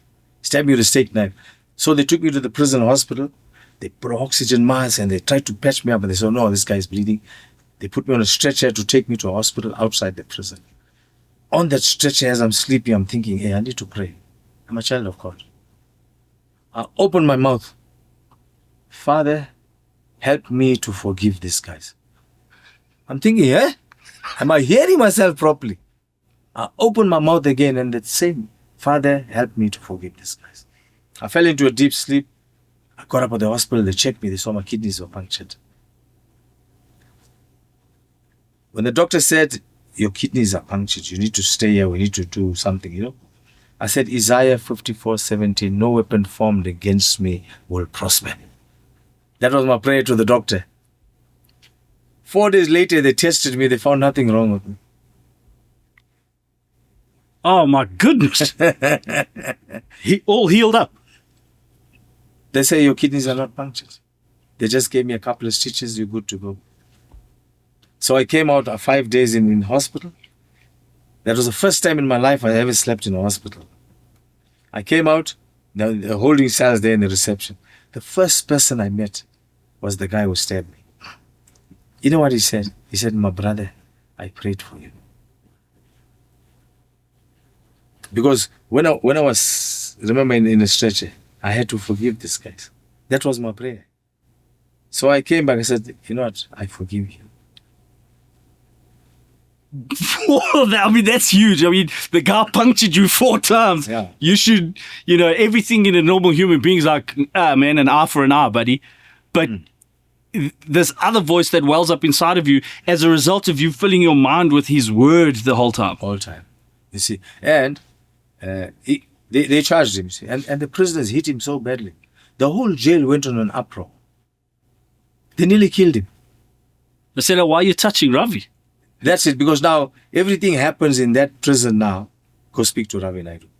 I organize soccer matches. I organize family days. I invite 5-6 churches to come and, I put a tent outside the prison, spoke to 200 people. So they used to pick me up from prison, go outside and speak to children in the schools. And as God accelerated my program, I had freedom of the city. I couldn't believe it. That's unreal. God enlarged our territory. That's why I said everything now, I go there, and the guys ask me, hey, how come you get these things right? And I said, well, I pray. I talk to God first before I even talk to man. This guy, they wanted to kill him. So they said, Rav, you know what? You forgive the guy. Tell him to come and apologize in the dining hall. And you walk away. That's what they said. I said, no problem. I went to the head of the prison. I said, please remove this guy from this prison because they want to kill him. I had to save the life of the guy that almost killed. Oh my word. Forgiveness. So as a result of you forgiving him, they said, okay, we're gonna kill him. They're going to kill him. They hit him so badly. They sent him to hospital. But they were not satisfied. Because they for the first time in my life I saw, so many people loved me. You're like the prison wardens, the prisoners themselves, like they respected me. And when this happened to me, everybody they were apologizing for everything else. And guys they hit this guy badly, really, they nearly killed him. But they wanted him. But you had to forgive him. I had to forgive. Because that's what my prayer, And God elevated me. Really elevated. I used to, in prison, you can't go from one section to the other without a prison warden escorting you. Before I even reach the gate, they open for me. They don't ask me where you're going. I used to escort prisoners from one section to the other to go to church, When they extended the gate, they say, oh, okay, go, Ravi. Wow. That's what God can do for you. He can enlarge your territory. No walls can close you down when God is in the business. So it's like you used the currency of prison, which is blood and money, to get to that position of authority. Yes. But then once you were in that position of authority, God had to then move in and go, okay, I'm still going to use your position of influence. Definitely. That's it. Even up till today, that happens. See, so many people know, hey, you tell them of Ravi Naidu, they don't know Ravi Naidu. You tell them Phoenix 5, they'll say, wow, these are legends. You see, doors open for us, even up to now. But, God uses that, foolish things to confound the wise. You see. So even in prison, because of our reputation and because of that, we can still walk everywhere and say, you know what, guys, we're coming tomorrow in the morning to pray with you in your cell. What you'll say? No, come, please. Come. Look at that, hey? Yeah. And we should do that. If you didn't have that past and that history, come on. Who's going to listen to you? So it just shows you how God can take the most perverted and disgusting thing and use it for the most amazing way to glorify him. For example, the crucifixion. A crucifixion is the most disgusting way you could kill a human being. Yes. And yet he uses that to save the world. And here he comes with you and uses all your history of the murder, the rape, the working your way up in the prisons to get this authority. And then he goes, okay, cool. I got you in a position of influence now. You're mine now. Yes. And I'm going to gain access to all the places that were inaccessible to some little well-meaning preacher man. I'm going to send Ravi because Ravi can identify with these guys. Definitely. They see Ravi's face and they go, Ravi understands. You send a normal preacher man in there, some guy who's lived a very sort of normal life. Yeah. And they're going to look at this guy and go, you don't get us. You don't get us. You don't understand us. And yet, God used those innocent preacher men to get through to the toughest of them all. Yes. But then he goes and uses you to go get through to all the other guys who go, this guy gets us. You know what you're saying? I was ministering on the street to the homeless and the drug addicts one day, and the guy walked up there, he got a beer in his hand. Right? He took a sip, he said, give me one reason why I must leave my beer to listen to you. I said, okay. If you have 2 dogs, you feed one and you don't feed the other one, what will happen? He said, the one that I don't feed will die. I said, same thing with God and beer, right? If you feed yourself with beer, God will die. If you feed yourself with God, beer will die. He said, I understand, I can see that, but why must I listen to you? I said, no problem. I can identify with you. I've been there. He said, what have you been?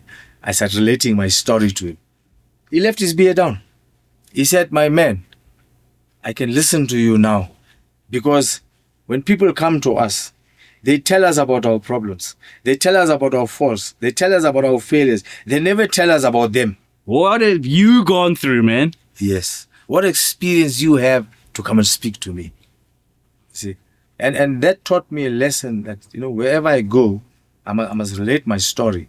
Not to more modify it or to elevate it, but to say, what?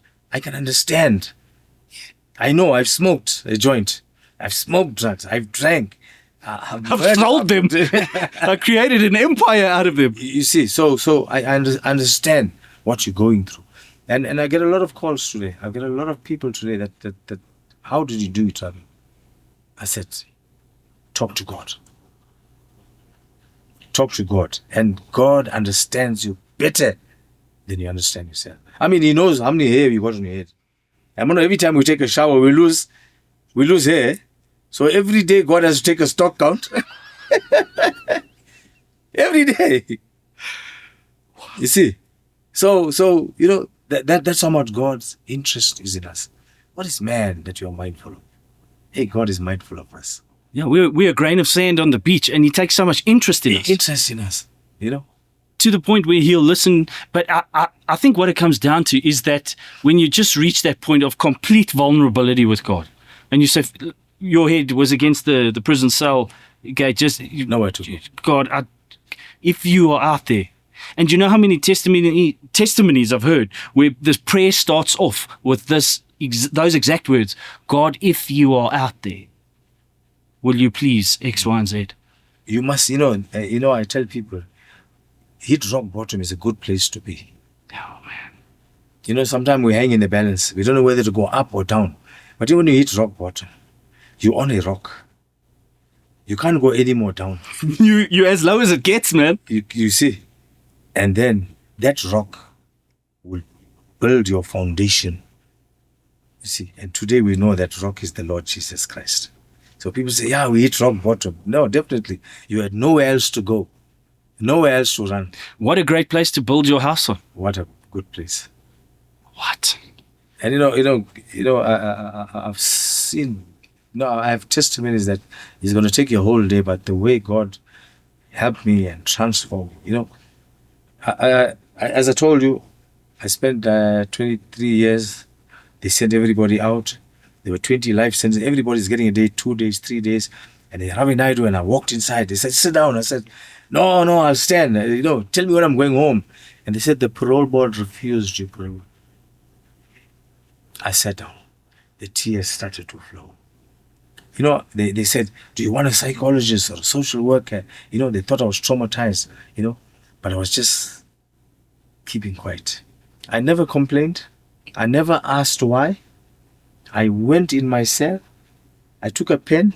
I took a paper. I wrote a personal letter to God. I told God exactly how I feel. If you read my book, you'll see that letter is my book. That I never complained and never asked why. I said, lift me up, Lord. That was my thing. Lift me up, Lord. Whoa. I wrote a personal letter to God with pen and paper. Oh, man. The very next year, those people said I must apply in 2 years' time. By the time they respond, it'll be another 2 years. It'll be 27 years before I can get an answer to go home. But the very next year, those that said and signed I must apply in 2 years' time, they called me one Wednesday. They said, Ravs, we're going to allow you to leave the prison at 6 in the morning, but you must come back at 6 at night and sleep in the prison. They gave me day parole. So I could go now. When I 24 years I'm in prison. I'm in these walls. And then one Friday they said, Ravs, no, take a walk, go down, come back, go in town, go. And I'm thinking, my word. By yourself, unescorted, just... Unescorted. So I walked down the road. I saw there's a stall there. They had a telephone, you see. The first person I spoke, I phoned my mom. Oh, man. I know it's money now. It's like, now the money that we had in our this thing they gave us, say, hey, 5 rand, 5. It's going like. But I'm for Mom. I'm standing outside the prison. What did you do now? I said, no, Mom. They released me. She said, oh, really? I said, yeah. They said I can go for a day and come back. She couldn't believe it. I could hear her screaming that side. The next person I phoned was my eldest son. It was his 30th birthday. You got that parole on his 30th? I came out, the first day I walked out of prison was 13th of April, on his 30th birthday. I left him, he was 5 years old. I phoned him, I said, son, happy birthday. He said, wow, you for? Yeah. I said, yeah, no, I'm standing outside the prison. He said, what do you mean? I said, no, they released me. I think he left the phone down, he threw it down, he's busy shouting and screaming and... I can see my dad not in prison. Yeah, on his 30th birthday. And I walked up to the stall. I said, I saw a bunch of bananas. I said, hey, I want the banana. How much? He said 2 rand. I gave him 2 rand. You're giving me 1. I said, how? Why you giving? He said, no, 1 costs 2 rand. Then I knew how long I was in prison. If 1 banana costs 2 rand. I realized, prices have gone up. For 2 rand, you're going to buy 10 bunches in my time. Oh, wow. That is I walked down. If you read my book, you'll see my first walk. It's like the insects were singing. The grass was going with my, it's like everything was like, I was just floating. I was like, is this a dream? Is this real? Ravs, you're out on your own. No escort. No one to tell you, And it was, but I came back early. I didn't wait even till 6. I was like, it's not much of noise outside, yeah? I'm walking down the road, the car is hooting up to jump and, Taxi's going crazy. Hey, I couldn't manage the hustle and bustle of the, by 2 o'clock, I think I was back in the cell, to readjust, What a shift. Yeah. Yeah. And then now technology, when I went in, there was no phones and things, just house phones, you see. So my friend bought me a phone. Now I can't hear the phone. So they put this hooter for me. So I could hear it, you see. Now when the phone rings, the hooting, pop, pop. Now I'm shaking. Hey, there's no car here. Where? They should laugh at me because, Rav, your phone is ringing. You know, it took time to get used to this. To adjust? To adjust, you know. And, you know, so but that feeling of I'm outside of these prison walls again, and like you said, it must have just been actually overwhelming. Really, you know, you for 24 years, you had a certain routine. Open the cell, lock up, eating time, this, that. Now suddenly you can like get up and go, you know. And they were not wearing prison clothes now because you're outside now. You can't wear prison outfits. So we're wearing normal clothes, and you know. And for me, it took a bit of adjusting, but for what I can say is I had friends. I had family that like I could go to. So it was not so much of adjusting, you see, because somebody come pick me up, Yes. take me home, or you know. Then it was in Maritzburg, and home was like an hour and a half away, 2 hours, so I couldn't go every day home, you see. Then after like 6 weeks, they said no, go on Friday but come back on Sunday. So like Then it gets extended. they get extended, see. So then I go home on Friday, come back, and then I said, you know what, I can't just get up and walk around and do nothing, you know. So I went to spa because I did catering, home decoration, you know, things like that. So I went to spa. I said, I've got the certificate here. So they employed me in the deli. In 30 days, they promoted me to a supervisor. 30 days. Oh man. And they don't know I was from prison now, you see. Because you can't tell them, you know. So, but they came and checked. And now I had freedom of the city because when the warders came, they checked, no, I'm really working, you see. Then we work shifts and I worked till 8 o'clock. Then I worked. So they didn't worry about the times I came back and things. As long as you came back, you know. Oh man. But that's why I say God had a hand in everything, you know. And on 25 years, I did 12 months, I did this day parole thing. And then on 25 years, on the 13th of April, they said, no, you can go Oh my goodness. after 25 years. Oh, It was like, you know, hey, you know, I used to dream of, hey, when I get out, I'll go sit at the beach for the whole day. You know, one Christmas, I left everybody at home. The first Christmas, I went and sat for 4 hours and just watched the waves go up and down. You know, whatever I dreamed about in prison, you know, I said when I come out, I'll walk. You know where I used to walk before? I used to walk for like 1 hour, just walk on the road where my childhood was, you know, and do the things that I dreamt about, you see. And it felt like, yo, I'm living again. oh, the most amazing, simple thing, just to sit on the beach, soak it in. I mean, for 7 years, I didn't see grass. I never saw trees. I was a D group. You know, in prison, you are a D group. And as you behave, they make you C group. As you behave, B group. Then A group is the contact visit to the families and things, you see. So for 7 years now, I was a D group now. Till I had to work my way out. So the first time I saw grass, the water said, hey, this guy is going crazy, man. Because I jumped, he took my shirt out, rolling in the grass and screaming and shouting. And he said, hey, this guy's gone crazy. I said, I haven't seen grass in 7 years. Things we take for granted. Huh? And this is the thing, you know, we get blessed with these pleasures of life and we get so wrapped up in, you know, chasing money or the greed. And it often takes, especially for a very headstrong man like yourself, God really has to push a hard reset button. That's it. For you to then be able to come back to the original place of gratitude and just go, man, look at those waves. Let me roll in the grass. You know, and I'm out now. Now everybody here, I'm out now. The guys come, they pick me up. Now I'm house arrest for 6 months. I can't leave home, you see. So, but then the guys come, hey, take me out. And then one of the biggest drug dealers in Durban said, Travis, you did all this time. There's a stash I'm giving you. I said, thank you. I'd rather eat grass than sell drugs again. I mean, that's what my word was. I'd rather eat grass than sell drugs again. And people meet you, they give you money, they give you, and I thought, this thing gonna suck me in, you see. So I spent 1 month, 30 days there in Durban, and then I relocated to Johannesburg. Reset, man. Yeah, and someone took me for an interview. But now I'm coming out of 25 years. And this company is a massive company, it's a shop fitting company. They do the malls, massive. They got like 900 employees there. And I went in. They didn't ask me, the director, his office. He said, "What's your name?" I said, "Ravi Naidu." He said, "How much do you want?" He didn't ask me for a CV. He didn't ask me if you know the job. And I don't know the job. For the first time in my life, I'm going to see these machines and all these things. I don't know this job. He didn't ask me for all that. He asked me how much you want. And I'm thinking, man, hey, how much would I say now? Because,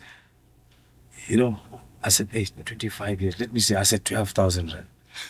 I was just taking a chance, because I don't know how much. He picked up the phone. He phoned the HR. He said, if a man takes 15,000 rand, what would his gross be? He said, 18,000 rand. He said, 18,000 rand would be good enough for you. And I'm standing there and I'm thinking, my word. He's giving me 6,000 rand more than what I asked for. How is that possible? I looked up and said, thank you, Lord. My first paycheck was 18,000 rand. The next month, they closed for a month. They paid me 40,000 rand. God's mathematics. It's exponential. Yeah. One will put 1,000, two will put 10,000. So, And hiring a man that has the most insane criminal record. They didn't ask if you got a criminal record. They would have fired me same time before even employing me. Yeah, so. Oh, my word. So, be careful what you ask for. I said, God, I can do this for 5 years. And God gave me 5 years at that place. I became the manager of my manager. I've got aircon office. I can get company car if I want to. I became the boss. I had 52 people under me. Whatever I asked for, they gave me for 5 years. And on the 6th year, it was my time to leave. I didn't want to. The money was good. Sometimes I'm paying 11,000 rand a month tax. That's how much I'm earning with overtime and things, And I'm sitting in a church there in Durban. And when the church service was over, I got up to leave. And this voice said, I didn't save you for enjoying church. People are dying out there. Hey, I got up. This thing is ringing in my head now. I came outside. The first person I met, I said, hey, it's like God speaking to me. I'm enjoying church and people are dying out there. He said, what do you want to do? I said, I want to get the drug dealers and the gangs and the addicts together. He said, go for it, I'll support you. We had our first gangsters conference there in Durban. A gangsters conference? Gangsters conference. Where we invited the gangs and drug dealers and the drug addicts, and we had like 200 people in the hall. And what was the conference about? What you guys were just... Well, now I didn't want to leave, you see. They fired me for no apparent reason.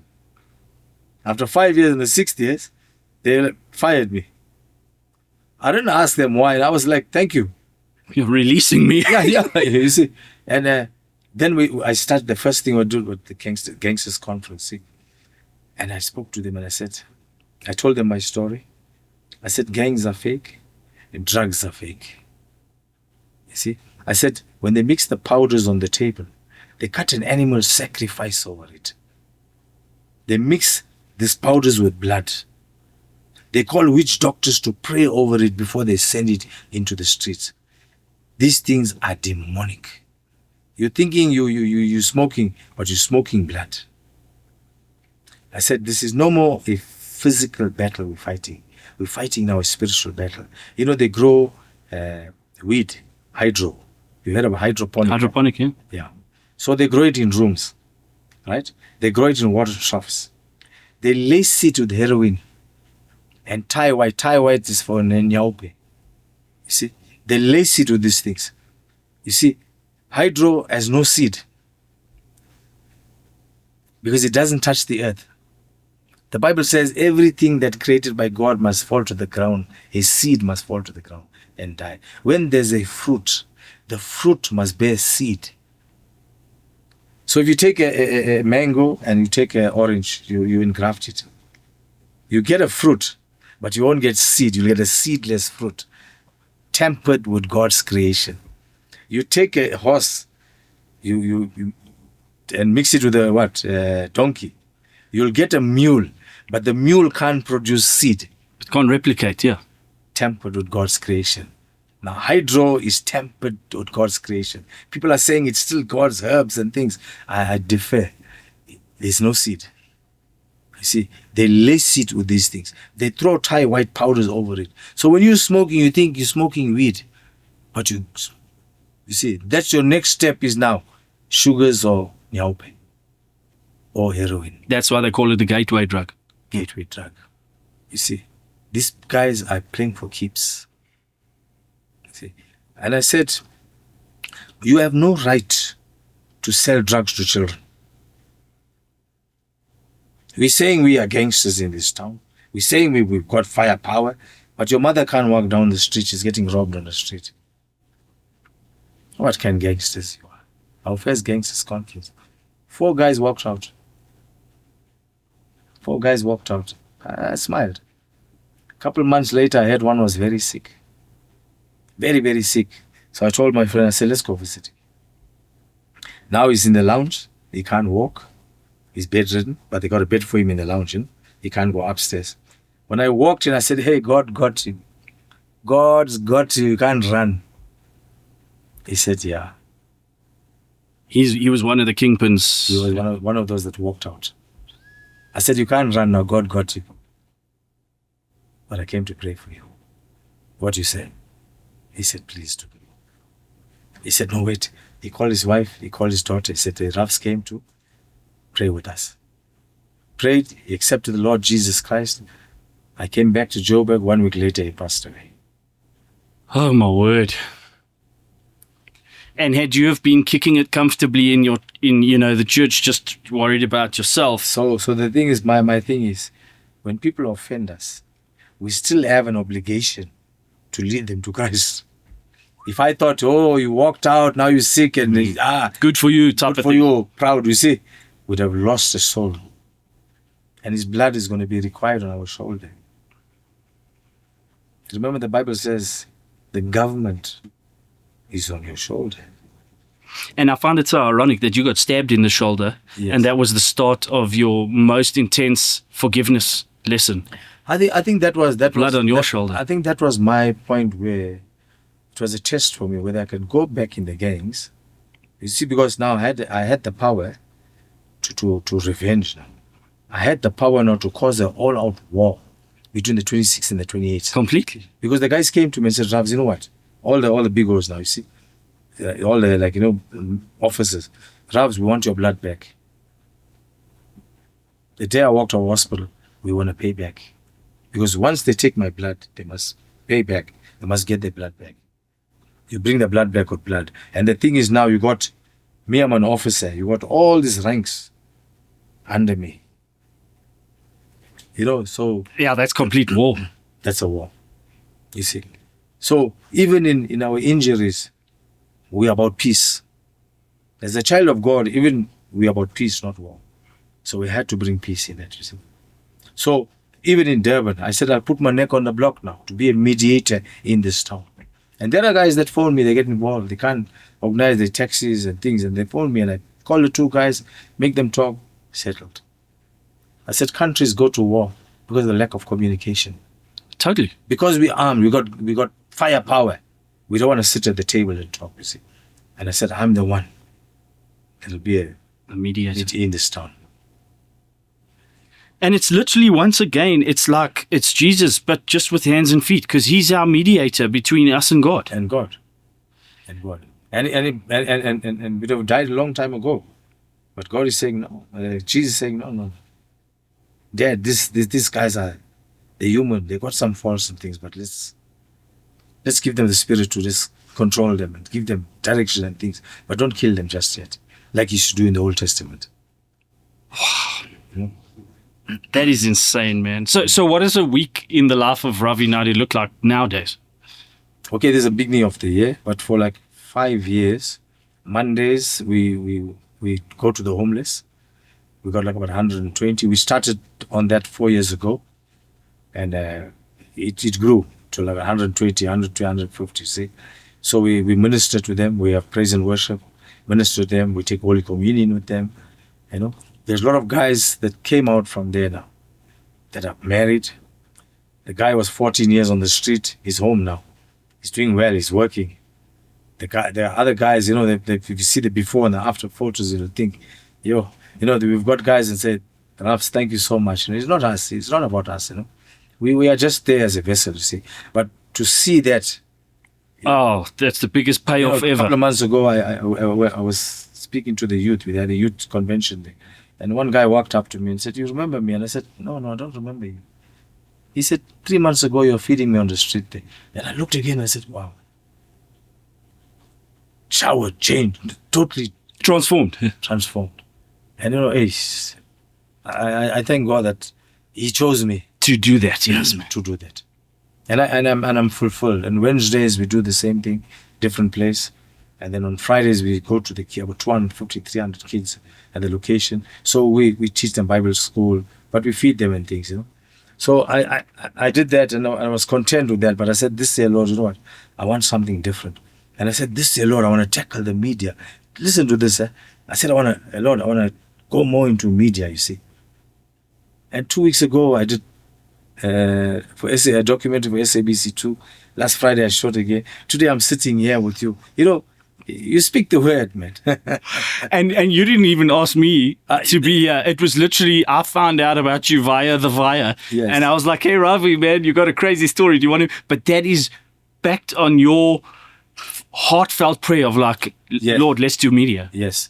And you know, for the last 3 years, I've been to 59 cities now in the country. Invited. Not once did I ask for, you see. And I did, in 2 years, 29 schools. Visiting schools, speaking to the youth, you know. I'm always invited here. So wherever they invite me, whoever invites me, I go. I don't pick and choose. You see, I don't look at culture. I don't look at race, or I don't look at denominations. You see, it's irrelevant. Yes, because I'm carrying the power of God. Man, I'm carrying the presence of God. I'm carrying the grace of God. So it is the grace of God I carry to come to deposit to anywhere and everywhere. So whoever invites me, I go. Oh man. Yeah. So it's basically you've lived a hell of a life, and then you go to people who have a life of hell, and you say, "Listen, man, I got an answer for you here. His name is Jesus." And Yes. you go there also with a very practical approach. You know, I'm writing my second book now, you know. And some of the things that I'm writing is of the experience I had. You know, one day I was sitting in the church. I ministered on a Saturday. I don't know this place so well. So they invited us. So I ministered to the youth on a Saturday.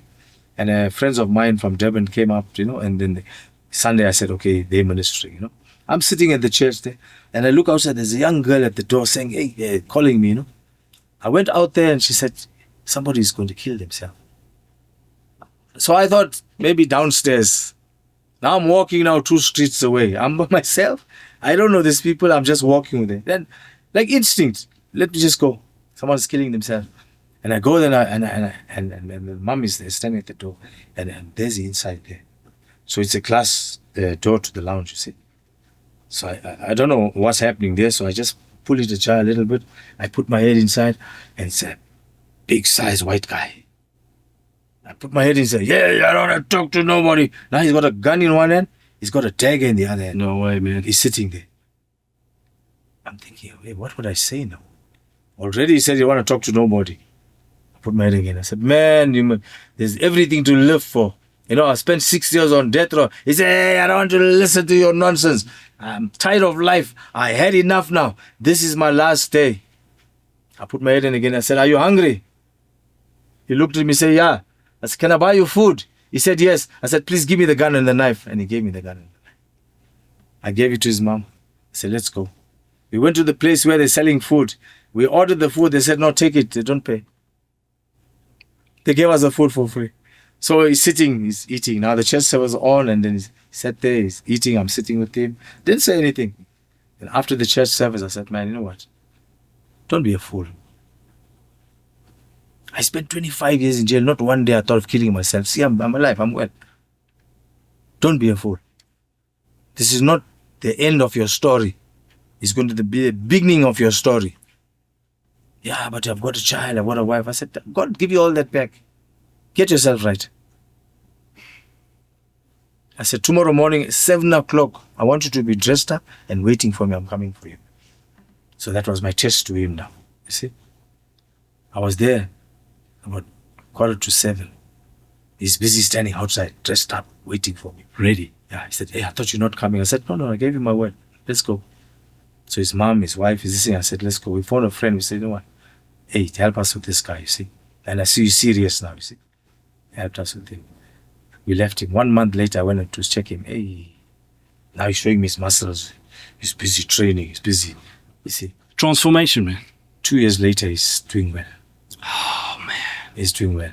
You know, we must be at the right place at the right time. And not afraid to bring up your past to speak life. That's my ticket. That's my key now, you see. You know what? If you say you went through, look at what I went through. And God helped me, what about, you know what I mean? So when they hear my story, it's like, if God can do it for this man that had such a bad black past, hey, mine is not so big as his. Yeah. And I always get that, hey, our troubles are not so big as yours, you see. And it opens doors. It helps. And my genuine heartbeat is, you know what, to God to help somebody. And I always wished in my time when I grew up, somebody would sit me down and say, Ravs, you know what, you're going the wrong way. You're going to get yourself in a lot of trouble. They didn't. You did the wrong thing, you got a boot or a clap and kicked you out. Hey, we don't need you, I see. And that's what I didn't have in my life. So today, I want to be that big brother. I want to be that uncle. You know, like, hey, let's call Ravs. I answer to every phone call. I respond to every message that is sent to me. I was sleeping one night. I was tired. We had a long day. I said, now my time to rest. I just finished reading my Bible. I close my eyes. I'm falling off to sleep and the phone rings. Now it's like midnight. First time it rang, second time, third time I picked it up. Hello? People like you don't answer your people's phone. You'll think you're too high and mighty, so when we call you, you don't answer your phone. It's a lady on the other side. I said, excuse me, ma'am, what do you mean? I picked up the phone. He said, no, people like you'll think you're too high, you know, because now I'm on social media. I don't. You've got a bit of a media presence. Yes, see, so now, see, I said, but I answered the phone, and I'm sorry if you feel that way, you know. What's your problem? He said, I'm sitting here with a rope in my hand, and I'm thinking to end it all. But something just told me, let's call this guy and say, I know you're not going to answer. I'm still going to kill myself, but hey, you answered the phone. I said, why are you sitting with the rope in your hand? Hey, no, I'm tired of this life. I haven't got a job. I got stuck into drugs. I said, that's what the devil wants. Steal and kill you. So if you haven't got a job and you're on drugs, so what do you think? Killing yourself isn't that the most foolish thing to think about? We spoke for like an hour. He said, Ravs, you know what? Hey, I feel good. Thank you. I said, even me too, I feel very good tonight. You see, thank you for calling. And don't think we won't answer the call, you see. So we saved a life. But it's not us now. And I tell you, I went late to bed. I got up earlier than usual and felt refreshed. You got more energy than ever. More energy than ever. Oh, man. My word. God will sustain us. That is just too beautiful, eh? Okay, so this has been incredible food for my soul, incredible food for, I'm sure, everyone who's listening to this. Wow. Thank you so much. And yeah, just before we wrap up, is there any other like sort of last message or maybe one more power story that you want to share with us? Okay. You see, I'm standing on death row, you know. I'd lost all my appeals. Any day now, it could be the last day for me on the face of the earth. You know, I'm just standing there. And then a death row prisoner walks past with the water. He said, the day will dawn. You see, he didn't know my feelings.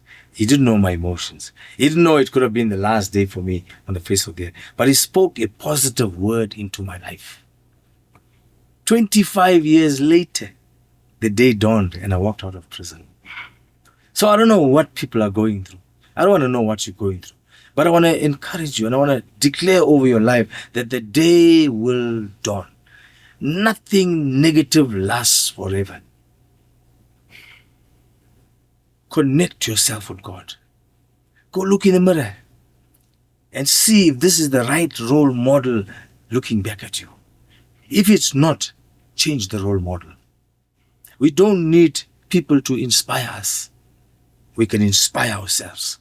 The Bible says in 1 John 4, for the Spirit of God that is in us is greater than any evil that is in this world.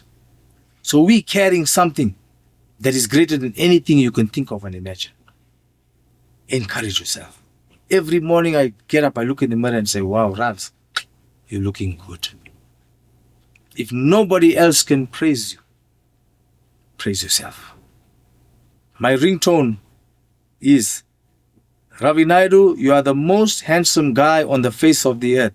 You are blessed and highly favored. I tape that and I put it on my phone. That's my ringtone. If you call me, the first thing you say, Ravi Naidu, you're the most handsome guy on the face of the earth. So even if you wanted to tell me a bad thing, even if you wanted to swear me or be negative, you already told me I'm the most handsome guy on the face of the earth. I'm blessed and highly favored. Nothing else is going to beat that. That is the best ringtone I've ever heard of in my life. I wish I could play it for you, but we're busy with it. But you need yourself. You need yourself to encourage yourself. You need yourself to pick you up. You see, we don't need a word from anybody. You know, we're running to this person and that person. They're going to speak a word of, no. God has already given us the word. The Bible is not for God. It's for you and I. It's for us. He gave us everything that you want. It's there. Spend time with it. I never get out of my bed. I never speak to even my wife or any of the kids or anybody. The first thing I do is read a chapter of the Bible. I want God to speak to me. The last thing I do before I sleep is read a chapter of the Bible. In between I can study, but that's the first and the last thing I do every day. Every day. It helps me. It helps me grow. It helps me be patient. You know, I was very impatient, arrogant, violent. But today, all of that God has relieved me of because I spend time with Him. Put in the time, eh? And make sure, put in the time. My goodness. You can't want to know God if you don't read about Him. If you don't consult with Him. You see, you have to go and He'll tell you exactly what you need to do. He's given us the Holy Spirit to tell us, guide us. See? But if you don't get and delve into the Word of God, how are you going to know? If you don't study, how are you going to go to the next standard? So put in the time. I'm having the best years of my life. I'm enjoying life. Married again, 2 children. You know, God has been gracious to me. But you have to do something to get that. You can't go to somebody that's 30, 40 years in ministry, then he lay hands and pray on you. Now you want to get 30, 40 years of anointing and prosperity. It doesn't work that way. Work towards it. Wow.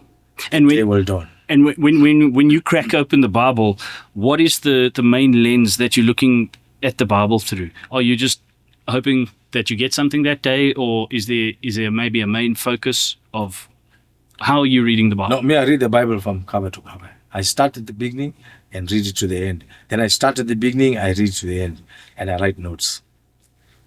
Each time I get something new, I write it down. If you see my phone, even I minister for maybe an hour or something, I don't go by notes, but I prepare before I go. I'm always prepared. I don't have to. If someone invite me to minister, I don't prepare that day. I'm prepared before they even call me. See, so every day I'm writing something down. every day. And by listening to it, I can speak it out loud. By listening, by seeing, and by writing, helps you remember it now. And I'm seeing a thread in your life of the power of writing down, also known as journaling. The power of writing down. The first real crazy breakthrough that you saw when you were in prison was when you wrote a personal letter, when you journaled Yes. to God, and you wrote that Yes. letter, and you said, here is my heart, here is all the stuff that's in there, I'm giving it to you. This is me as I am. Yes. And that's what God wants. He And just I told wants him that. exactly how I felt. I told him exactly how I felt. He wants that raw version of you. There's so many Yes. times we think, oh, we need to get on our knees and look like Shakespeare and be all, You see, thee no and way. I, No, it doesn't no. work. Wow. It doesn't work. And remember, God is closer than you think. Wow. You know, He's not somewhere up there. He's in here. This is the church. Already. He's already, you see. As dirty as... We can't say, hey, we invite you, Holy Spirit. How are you inviting somebody that's indwelling in you? Yeah. You see? That created the very environment you're in. Yes. All we need to do is tap in, plug in. Once we plugged in, we operate. Sure, man. Yeah. Absolutely beautiful. Anything else you want to say to our listeners? No, I want to say, give God a chance in your life. We've tried it. We've tried everything else and it failed. Give God a chance in your life. You know, we chase money. We're not going to spend it. We'll hoard it up for somebody else. You see? Yes, we all need to have money. We all need to do something to achieve that. But if that's your main goal and your priority, then we miss the mark. You see, I've tried it and nearly lose my life chasing money. And now that I don't chase money, you see, I'm blessed. I'm blessed. I have people that sows into my life. For 5 years now, I'm on the road. I travel a lot. In 5 years, I've traveled like you can't believe, you know. But the thing is, always by invite, you know, and I'm prepared to go to the ends of the earth. But I want to do South Africa first. Hey, this is our country, man. Yeah, I'm not looking to. People ask me. Even I was invited to India, and I said no, I'm not looking at that yet. You see, because the Bible says, work in Jerusalem before the vine goes out to all parts of the world. You see, so you got to kill all the countries first, and then go get all the other ones outside of South Africa. But we have a great need here. We have a great need, and I believe our country now is under a heavy demonic attack. You know, with the violence, with the robberies, hijackings. You know, these are things not propagated by God. You see, so, and we're saying we are 80% Christian country. You see, so 80% of Christians are doing crime. You know, it's like 60%, because if we were 80%, you see, the thing is now, to be a Christian is just a name, it's just a word. I think in the Bible only Paul speaks about Christian. I think in the book of Acts only. Even Jesus, see, but to be born again, child of God, have an experience and an encounter with God, it's not easy for you to fall back. You see, like when you have an encounter with God, you're saying, you know what, I feel you, I hear you, I can see my wrongs, you know, I repent of my wrongs, and you know, yes, we fall by the wayside. Yes, we do the wrong things, but be quick to repent. Be quick to say sorry. Be quick to ask for forgiveness. And in doing that, you're not making yourself smaller, but you're actually enlarging your territory. You're growing as a person, you see. And we see that exact mirror of when you were taken from a place of leadership that you thought was the absolute pinnacle, and then once you handed it over to God, He just escalated things in prison. In prison. Come on, man. In prison. And they couldn't hold me back. A life sentence and 38 years, no chance of parole, they couldn't hold me back. You see, even they signed the papers, they couldn't hold me back. Even the reports said negative, they couldn't hold me back. Even the reports said hang him, they couldn't hang me, you see. If the government failed to hang me. Because if God says no, no report can say yes. So I trust God every day of my life. I trust God. My hope is in God. You see, I want to leave this earth one day and say, yeah, you know what? They wouldn't see the bad. They say, yeah, this was the good guy. Totally. You know, they yes, the bad was there. You see, but it propelled us to do what we're doing today. Oh, And man. I can go into any drug den, I go into any corner, and I speak the same thing. Yeah.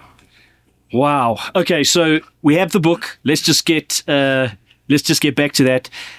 Please DM the word book to us or comment the word book to us, and we're going to make sure that we choose a whole bunch of you guys and get this book to you guys for free. We're going to cover shipping and the actual cost of the book as well. So make sure that you just send us the word book. We'll get in touch with you, get your shipping address and all of that sort of stuff. So I cannot wait to see the transformation stories of people's minds and hearts after they've read this, after they've heard this. Yes. It's going to be crazy. And is there any sort of contact point or a place that people can get in touch with you? Is there a website, a phone number, whatever it is?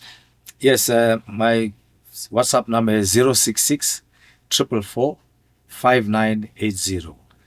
066 444 5980. The book you can get on Amazon as well, Kindle store. And I do sell hard copies as well. It 50% goes to the ministry. So, God has blessed me in that area. And I believe, there was a person I was speaking to people, right?